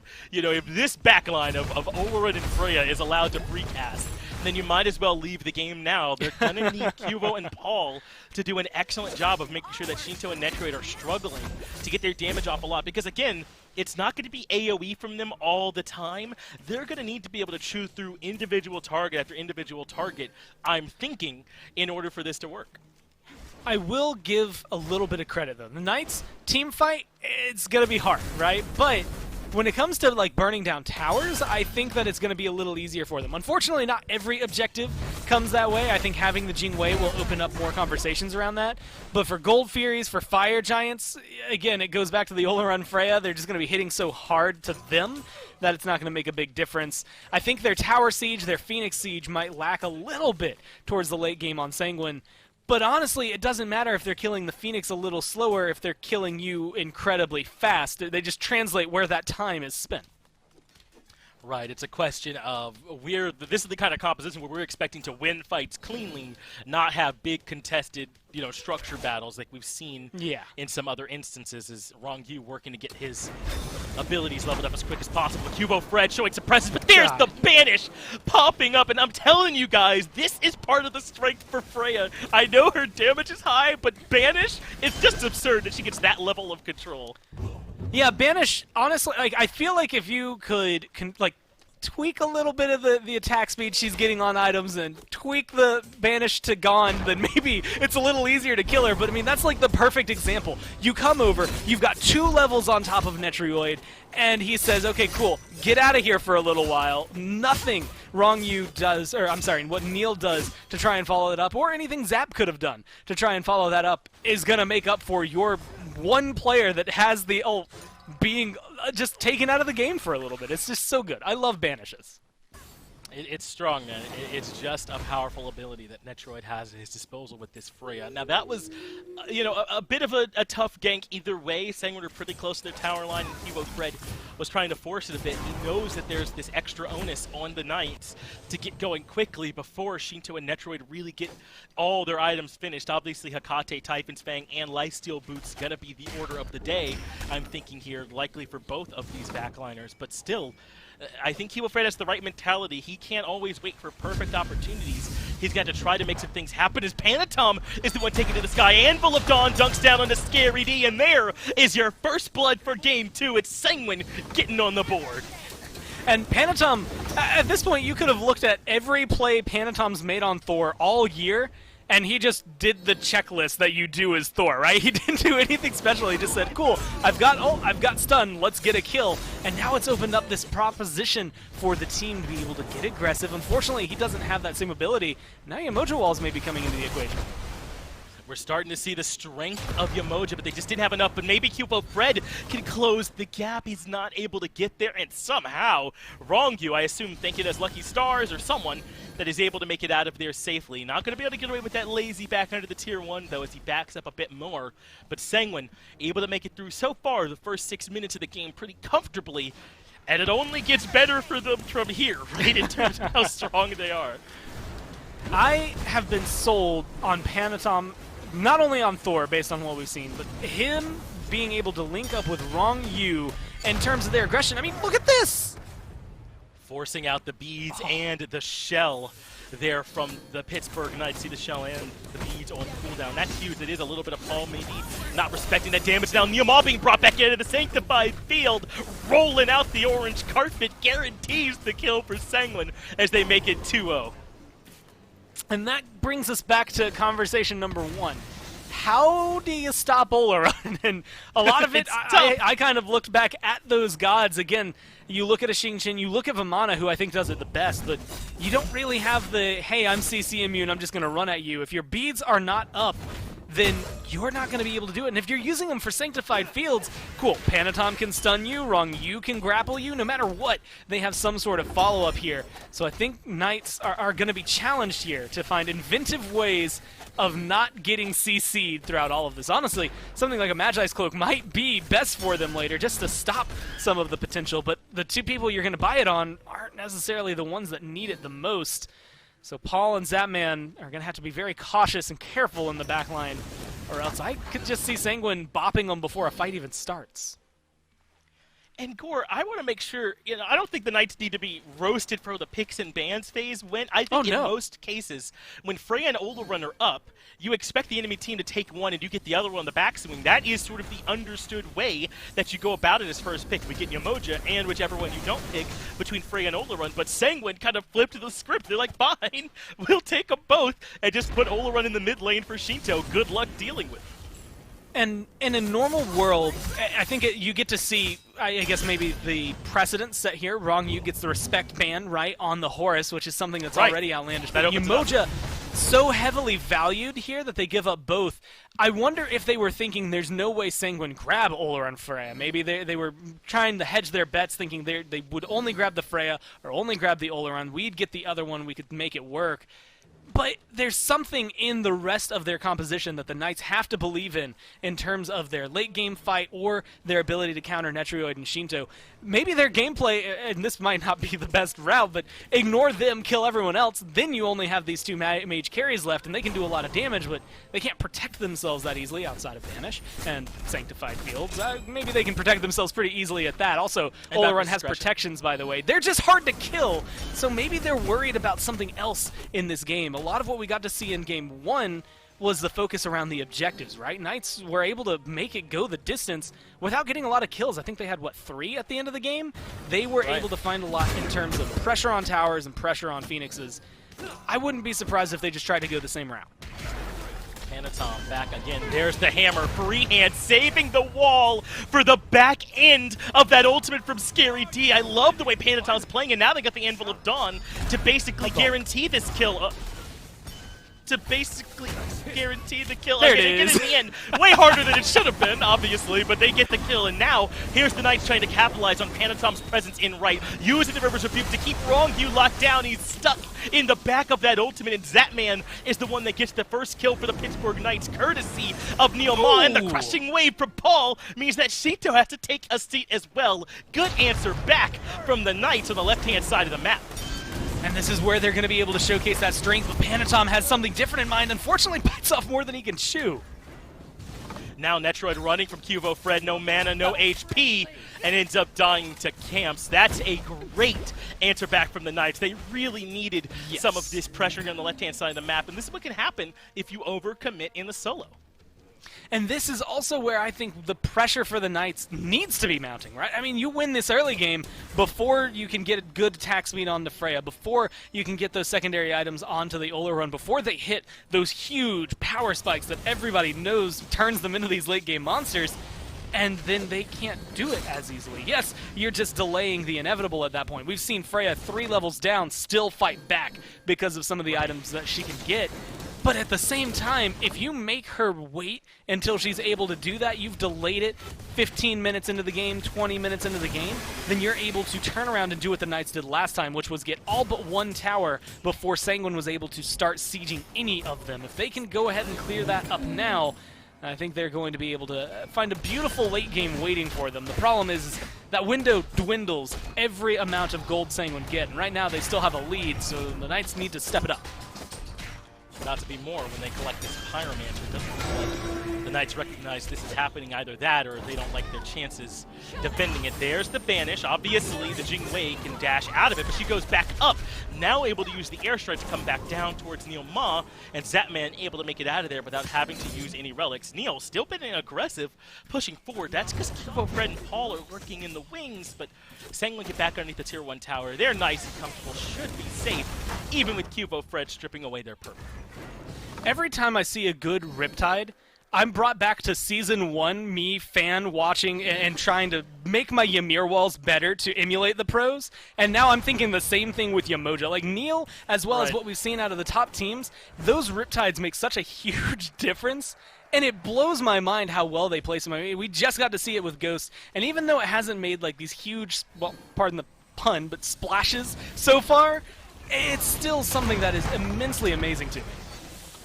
You can look to Yamoja to make waves, not kind of like this River's Rebuke as Wrong You gets locked down in the purple pit. That's a kill for Zapman. 2-0-3 on the Jingwei, looking pretty good. Kipo Fred forcing out the Sanctified Field from Shinto as well. You can have all the mage ADCs you want, but Pittsburgh Knights are fighting through it, at least for now, as they start to pull the Gold Fury. Netroid's nearby, though. Doesn't want to let them grab this one for free. Uses the banish to force a reset, and now Yarkor has made his way in. Kipo Fred holds it. They're able to get the objective after all. Valkyrie's discretion is not enough damage over the wall, but Cubo Fred still being hunted.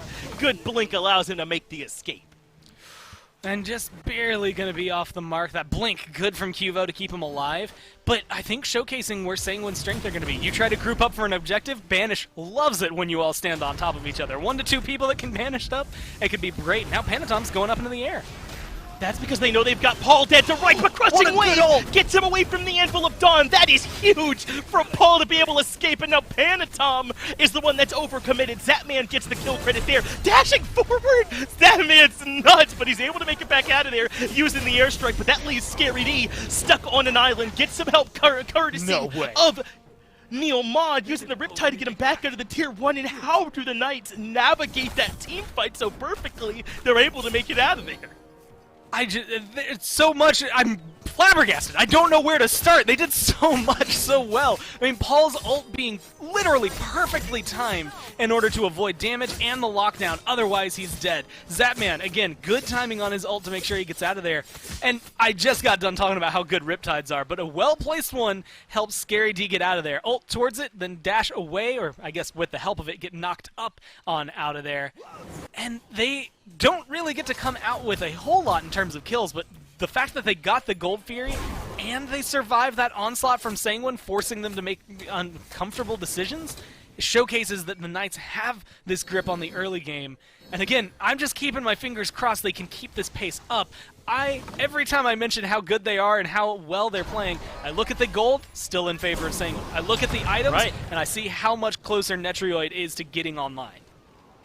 I just don't know if when it comes to beating Olerin and Freya as a backline duo, if this is enough from the Knights. I mean, they're only about 1,000 or so gold behind, so it's definitely still close, but Shinto's to that critical mass with Typhon, Fang, Hakate, and Lifesteal Boots finished. Netroid's working on a ring, could be hastened, could be demonic, as that's a big hammer from Panatom closing the gap onto Paul. Crushing wave, though, nearly is enough for the kill into Panatom. He's going to use the carpet, he wants to close the gap, but the peel is there from Wrong You and Yarkor. Panatom makes it out alive. That's 1 on the board for Sanguine, but not a lot for them to do. Fury and Pyromancer are both down. Right now, I'm looking at the Knights, and I'm having flashbacks, right? I'm thinking of what SSG did to Sanguine. They let him have Freya every single time, and they didn't care because Netroid was much like this. I mean, he's 1-1-0 right now, but for all of the Space Station games, he never got to get past that point, right? Maybe he ended up at 3-2, but he was never really big in these team fights, and I think that's something that the Knights could look to emulate. If they watched that footage a lot and kind of got that film in their mind, maybe they know the counters to it, and maybe they know how to handle it. And right now, a lot of it is stop Panatom, stop Wrong You. The minute those two are gone, Yarkor, I mean, he's a menace on Vamana, but it's not anywhere near as deadly as I think Panatom on this Thor, so you can let him live a little bit longer. And then you've got Shinto and Netroid with no good frontline setup outside of anything they can do themselves. And that's just not going to be enough for them. So I think if they can keep the fights going more the way they are now, then Sanguine are going to find themselves in that position again where you've got two of the strongest gods in the game unable to do anything that they want. There are some leads developing, though. Yarkor a good bit ahead of Scary D. Shinto a good bit ahead of Paul as Pyromancer started by the Knights, but they have to let it go when Sanguine show up. But the Knights have their own leads. Zapman is a little bit ahead in Metroid. That helps them out a good bit. And Cubo Fred has a lead over Panatom. It's a question of whether this solo mid lane combo for Sanguine can outmatch this combination from the Knights in the terms of their jungle and potentially their ADC if Zapman get involved here at 3-0-3. Still, though, I think that's what having the Ola and Frigga backline does for you. You don't need both of them to get ahead. Shinto should be able to do enough for Metroid to catch up. You see the pings coming out. A lot of focus on to where Sanguine are going to be. But with that Pyromancer respawning, I expect to see Sanguine to try and make a move here. The problem is well, I was going to say, where do you start? I think a lot of it is oriented around Panatom, not just stuns like that, but looking for that ult, making the big splash, having some impact in it. But so far, every time he's jumped in, he's been met with a shell. Now, two of them are online, one there for the Emojo, one there for Paul. And as they get upgraded, it becomes even more awkward for him to try and burn through. And I don't know if he's going to be able to do it all the way that he's been wanting to. Now, you're relying pretty heavily on what, auto attacks? Guess what? Shell's going to work pretty well against those too. Not going to make life easy. Let's take a look at some of this itemization here for the Knights. The Blackthorn Hammer for Cubo Fred as opposed to the Sledge that we normally see. And look at Scary D. He's not hugely tanky either. It's Soul Eater into the Void Shield. Certainly a Bruiser-esque build, but not the same as what Yarkor is doing with Breastplate and Pestilence. That's going to make him really hard to get to. It feels like the Knights are saying, we know your backline would shred us no matter what. They're kind of itemizing to try and take care of them quickly. Yeah. And I think that's the idea, right? Hey, they can, like, if you're going to kill us, our only goal is to kill you faster. And I think that's where Hebo comes into this. I mean, he's not going to win a boxing match against a Freya, but knock up into water hands and, you know, again, maybe one more 2 seconds later, an ult, if you have it, they're going to go down. It's what we just saw him do to Shinto a little bit ago.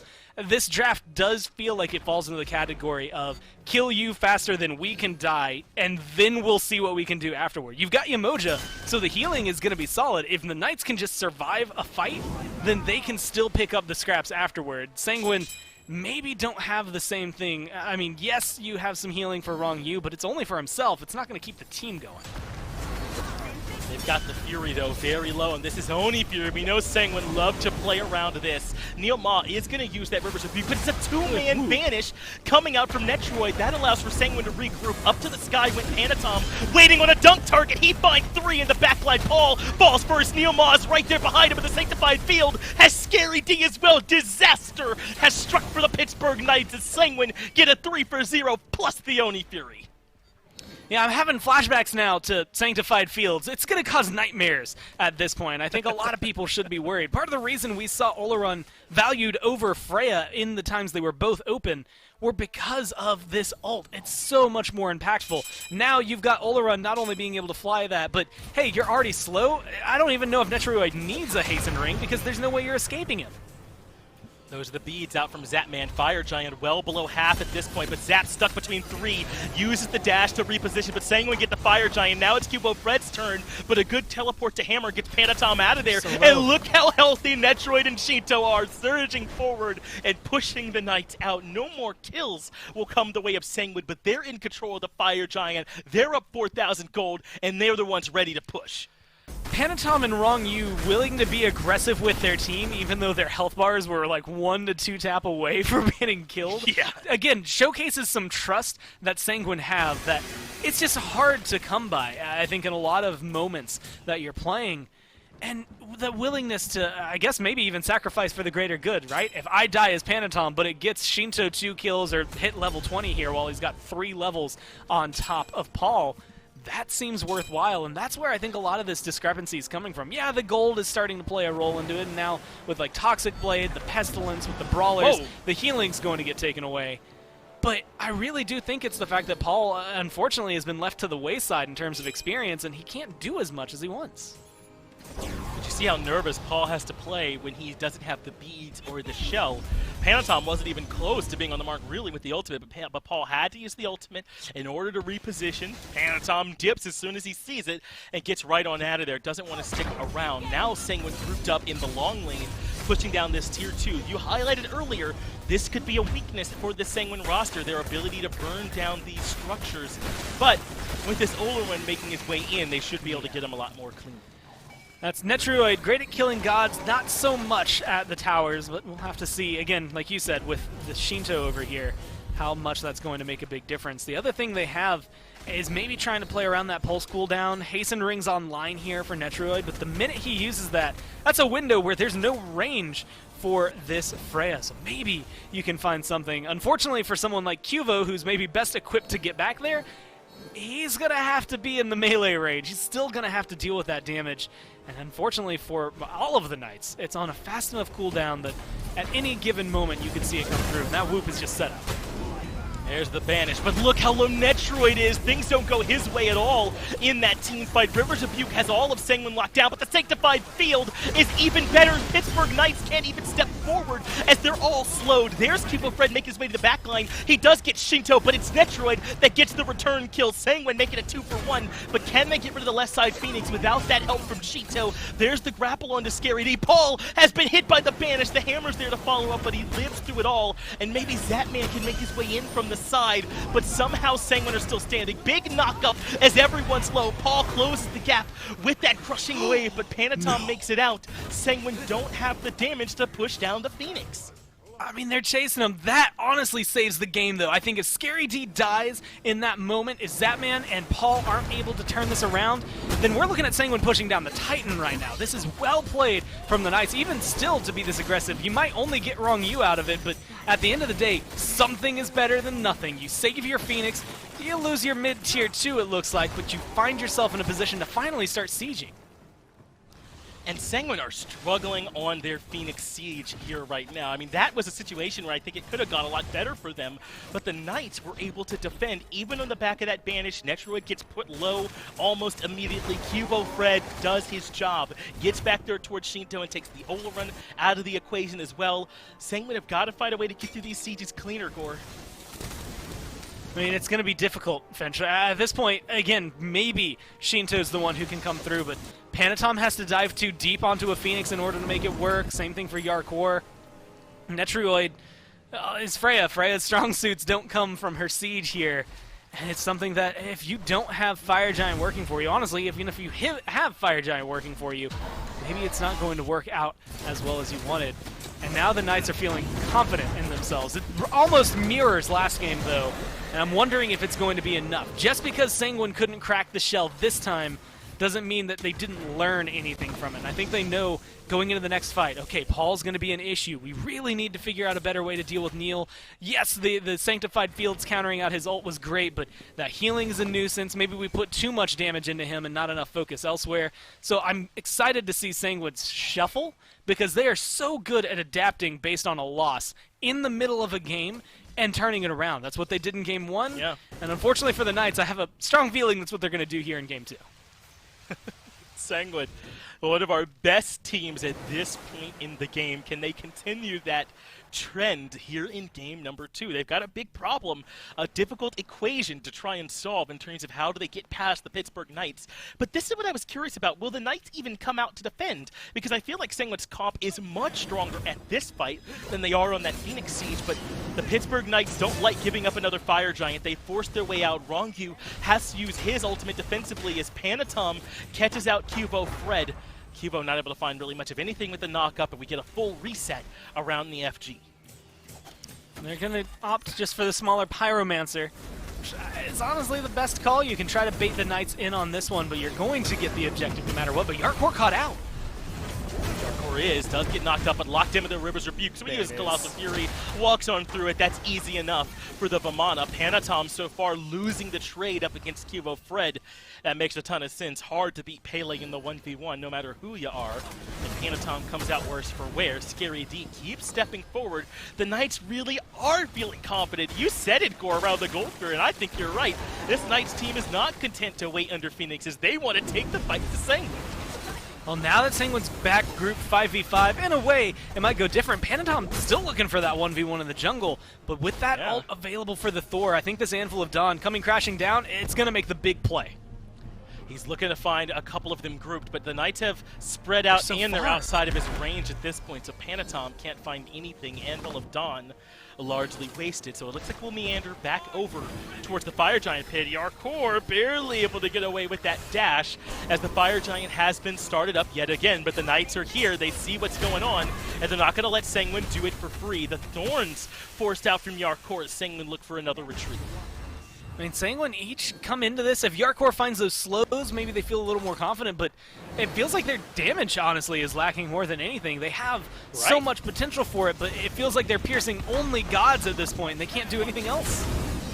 Well, they need someone to be kind of in front of them for them to get off their autos. I was worried about this sort of lack of AoE, and maybe a better way to say it is lack of quickly applied damage or low committal damage. Sanguine gotta be kind of close to get their damage off effectively, and the Knights have answered it well so far. Fire Giant down to half in favor of the Knights this time, but Wrong Yu comes surging in with his ultimate. Fire Giant down to 2,000 HP, but Wrong Yu has fallen early. Zapman gets the double kill as Yarkor falls as well. Scary D isolated on the front end of the fight as Sanguine get the Fire Giant. The Knights disengage, leaving it at low HP. It's a 107 basic attack from Sanguine that gets it, but Metroid falls as well, and now Pittsburgh Knights have the 4v2. They'll keep surging forward as Sanguine don't have any way to defend on their own.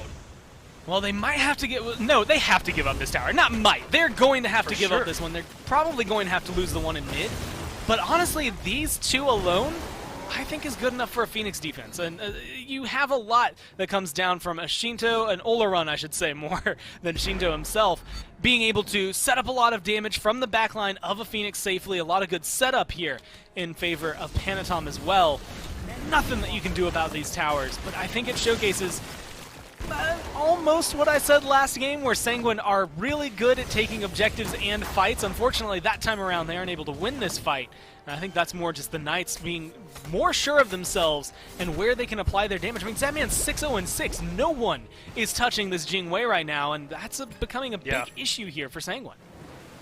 Yeah, we were talking about this backline of Shinto and Metroid and how they'd be doing all this damage, but they're near the bottom of the player damage charts. It's really been Zapman, Scary D, and Paul that have been pumping out the damage and making it hard for Sanguine to stand in these fights. But we had that concern at the beginning, right? How are Sanguine going to be able to get off this damage reliably, consistently up against the Knights? And they've done a good job of spreading out, not giving Panatom good ultimates, and making life hard on Sanguine. And that's just, I mean, again, good studying on side of the Knights. If you look at everything that Panatom's done on Thor, you really only have to watch one set where Sanguine win with a Thor play, and you're going to see that it's centered around 3-man, 4-man dunks from that Anvil of Dawn. Every single time it causes them trouble, and every single time it's on the back of Panatom. So if you don't group up, you don't have to worry about it.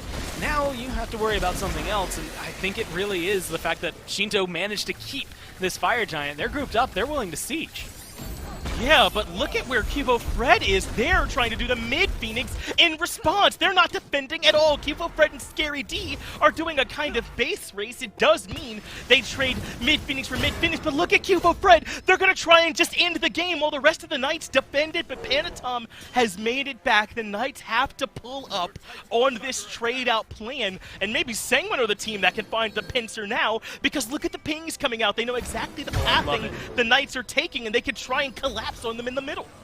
And look at how they're trying to envelop them. Wrong Yu with the CC is going to be able to catch someone out, and it seems like their target's Cuva. Panatom went up to the sky as well. You have to keep your eye on where this Thor is going to land. The Curse Donk is there. Panatom lands the back, gets Zapman, blows him up instantly. Panatom didn't even get to push a button in that fight. Scary D's Thorns is pumping out the return damage as well, and Sanguine are the team that's on the retreat. The Pittsburgh Knights like their odds here, but Shinto gets the turnaround damage, puts down Scary D. It's 1-for-1. How are Sanguine still holding on?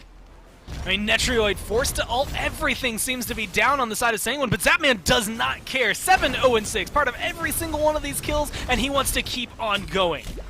Wow, Zapman able to get it onto Metroid with the mid-Phoenix down. Pittsburgh Knights can smell it in the air. They might have a chance to win this one here, but they're not going to push Fred so low. Neil Ma's out of Omi, and you're right, there's fire minions over in right that are pushing in. Someone has to back to deal with those. This game is on a tightrope, a knife's edge at this point. It could still go either way. This is that awkward moment in a lot of the Smite that we've gotten to see, where the Knight fights lately starting to favor the Knights, right? You're seeing Zapman, again, 8-0-6. The man is a part of every single kill the team has. If he continues this route, then it's, you know, it's the end of the road for Sanguine, at least in terms of Game 2.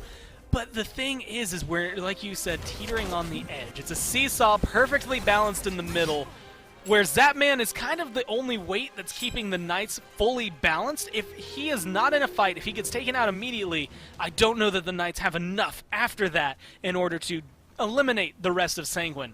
So if they can change their focus, maybe rework their priorities, specifically for Panatom, trying to dunk down on Zap instead of anybody else, then maybe they can open this up and find themselves a win. And that's the awkward moment of this game, where it literally is anybody's game. It's just so stringent and dependent upon this next fight, this next Fire Giant, all these little tiny moments, these little plays that are happening between the pros, just those small mechanics that make the huge differences.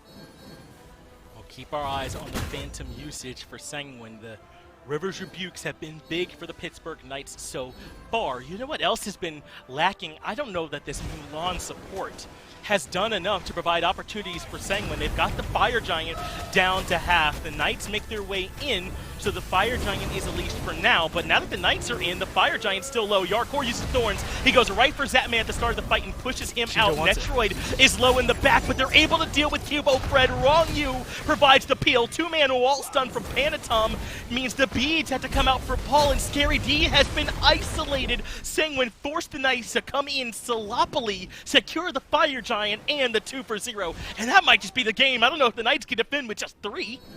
I mean, they're going to have to try, though, Finch. No ults available for Sanguine, so that does open it up, and that's where Shinto comes in clutch for them. I mean, he used the Sanctified Fields for a power boost for the Fire Giant, because he knew his team had the lockdown. Paul and Zap both got hit by the same wall. Panatom showcased exactly what he can do. The right side Phoenix is about to respawn. You have something to work here with the Knights, and a lot of it is Zapman. Well, they've melted the mid-Phoenix. Are they going to go for right, or are they going to push for an in? Sanguine are in between right now. They're not sure where to go. Now they're heading towards left Phoenix, since that's the other fully healthy one. They should theoretically be able to get the right Phoenix anytime, considering its weakened state. And Neilma and Paul can't step forward. But Cubo Fred is up in 3. Scary D is up in 10. Sanguine are going to get this left Phoenix, but that might be all they get, as now they're on the full retreat. Neil Ma with a perfect Riptide and Rivers of Butte keep all of Sanguine locked in. Paul gets the kill onto Metroid, but Shinto steps forward and melts the Hebo. Knights are not going to be able to get anything more, and Sanguine have completely opened the base. Even Fire Minions are threatening right Phoenix. I don't know if Cubo, honestly, even if Scary D are going to be enough. It's so low over there, but that leaves Zapman out to dry. And Shinto gets the kill. That's the shutdown bonus. 8-1-7 for Zapman. And I wonder if he'll ever get to play again. Sanguine with 4 members this close to the Titan room. They're going to go in. They know Zapman is down, so they're forcing it now. Panatom dunk doesn't find much. Cubo Fred gets the kill into Shinto to bring him down low as well. There's the execute, but it does not land. Sanguine have to retreat, and they can't find the game end here. Panatom even gets interrupted mid-hammer toss, so he can't keep going either. But look where Wrong Yu's going. He was heading towards right, but now he rethinks it. I think he wants to get this wicked Phoenix while they're the minion wave out. Yeah, he's waiting the right, minion wave out. They don't see him going over there. He's going to grab it. Yarkor loses his life for it. But that's going to be 3 Phoenixes down now, Finch. I think that Sanguine are happy with it. Metroid and Wrongyu should be able to defend the base, and the Knights have to worry too much about these Fire Minions to look for a push on their own. Sanguine, I think, might still be in this one. Gore. Not only that, but staggered out enough. Look, I mean, 10 seconds between pretty much everybody there on Sanguine for their respawns. They're going to try. But Wrongyu and Metroid, that's a deadly combo. I think this might be a mistake if you jump too far into it. Shinto's going to come up as well with Sanctified Fields. You've got to be very sure of your team fight here if you're the Knights. I don't know if this is the call, Finch.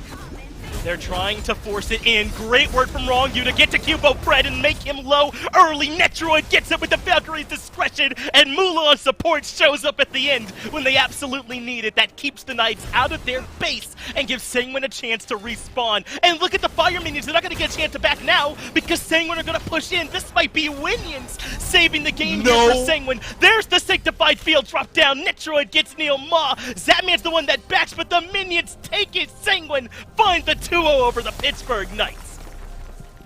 Finch, I don't know what to say. I don't know where That's to go, an awesome man. game. That's awesome. so sick, the way that plays out. I think everything about that was phenomenal. But it showcases, I mean, you got to pay attention to those timers, but it's so difficult to estimate how long is it going to take us to get from our Phoenix to their Phoenix, and that's where the Knights just faltered. I don't think you can expect a lot out of Shinto, but he spawns up at the end. You've got the two, again, best mage carries in the game along with a Mulan waiting for you. I feel like it's just one of those risky plays that I love the call from the Knights. It just doesn't end up working out for them. And it was not as lopsided as a lot of us might have thought with Olaron and Freya on the same side. The Knights were more than in this game. They had opportunities to win and just couldn't find it. But I think Sanguine have kind of reestablished themselves as one of those teams you gotta watch out for. An awesome set happening in the middle of the phase. That felt like a playoffs game here to me. I'll get it back to the desk though so Gore and I could take a breather. And what an earned breather it was. Great job on the call, Finch and Goremizer. It's the 6th through 15th man and the fire minions that ultimately put the nail in the coffin here. Sanguine take the 2-0. They complete a 2-0 week here in the SPL. Every set we had was a 2-0, interestingly enough. Mifflin, though, will help me break down Game 2, the set ultimately at the end of the day. Mifflin, what'd you see here in Game 2? Olaron and Freya, I guess that works out when they're together, but jungle pressure was there as well. Mulan support worked. Sanguine got to be feeling good about the composition they built and the way they performed on it. It was well executed for sure. We didn't see too much damage coming out from Shinto and Metroid on those two of the best magical hunters in the game, but a lot of that was because they were absorbing a lot of the focus. I think Panatom's early game in particular was really, really good. He was able to find a lot of Thor dunks. Towards the mid to late game, he kind of tampered off a little bit, but it's not often that I want to talk about the losing team more, because especially Zapman, man. 8-1-7, topping the damage charts. I mean, he made his stamp known in this game perfectly. Every time Panatom missed a dunk, he ate a tailwind knockup into 3 crits to the chest and immediately lost his life. No one can accuse the Knights of not putting on a show. He got the Berserker shield again, so that's just something I'm going to tuck away. I mean, it continues to see play on all of the hunters throughout the game. But this one started early, kept going often for Sanguine, of course, in pushback from the Knights. But you look at this set and where Thor, I think, stands relative to the rest of the league. Panatom, obviously incredible, but the setup, time and time again, that the jungler had for Sanguine, I just don't think can get understated, Mifflin. The Thor was just way too strong. There wasn't any ability to match, I guess, that quick rotational pressure from the Knights. It's so hard to deal with, and that's been the strength of these semi-global ultimates since day one, man. It just allows you so much freedom on the map, and Panatom is a player that is very willing and very knowledgeable enough to exploit that fact. He's everywhere he needs to be, and sometimes places you wouldn't even expect him to be, and it's gonna work out for him. Wrong Yu has a fantastic game on this Mulan support, able to put on a ton of pressure. There you go, that's man 16 through 17, as you said. Right. That Mulan support carried the laning phase. He was able to immediately lock it down, make sure that his laner Metroid was able to farm up freely. Sanguine, I mean, Finch said it, they're looking like they're getting back to that former glory. And Rongyu, the man piloting that Mulan out of the support role, certainly had himself a set and specifically a great game there in grade number 2. Finch standing by with Rongyu to hear how he's feeling. That's right, I got Wrongu here with me, Sanguine coming off a big win. And Wrongu, I was kind of doubting the Mulan support in the middle of that game, but I think you made the big sort of game-clinching play when you locked down Kuvo Fred on what looked like their final Titan push. Talk to me a little bit about the Mulan support and how you were feeling during that game. Yeah, after I see our draft, I think we needed like a warrior support, and they already picked Achilles because I was about to pick Achilles. So I just say, let's try Mulan again and close this game. and that will happen. Well, that's exactly how it went. How was the team feeling when you got to lock in Olarun and Freya going into Game 2? Because I doubt that gets to happen very often. Talk to me about that decision a little bit. Yeah, I mean, we were like, okay, we're second pick, so we're gonna like try to trade 1 for 2, so we don't get like, I don't know, we don't get outdraft in the draft. So we just trade the Jamoya for Olaru and Frey, I think, and we was like, okay, we're fine with that. Well, I feel like there was a little bit of talk about the team after your rough week last week when you had the doubleheader up against 2 really strong teams. Do you feel like this is a bounce-back win for you all? Was it important morale-wise, or were you all still right on track, not worried about it? Yeah, I think I kind of feel already these wins because the screens were doing, I think, better because the last couple of weeks were doing so bad. We're going late, we're just not being responsible, so we just focus again and try to do our best. Well, I'm glad to see you all refocused, looking right back to the Sanguine that we've all come to know and love. Thanks for taking the time to talk to me, Rongyu. Congrats on the win. I'll get it back over to Dolso on the desk to close everything out. Thank you.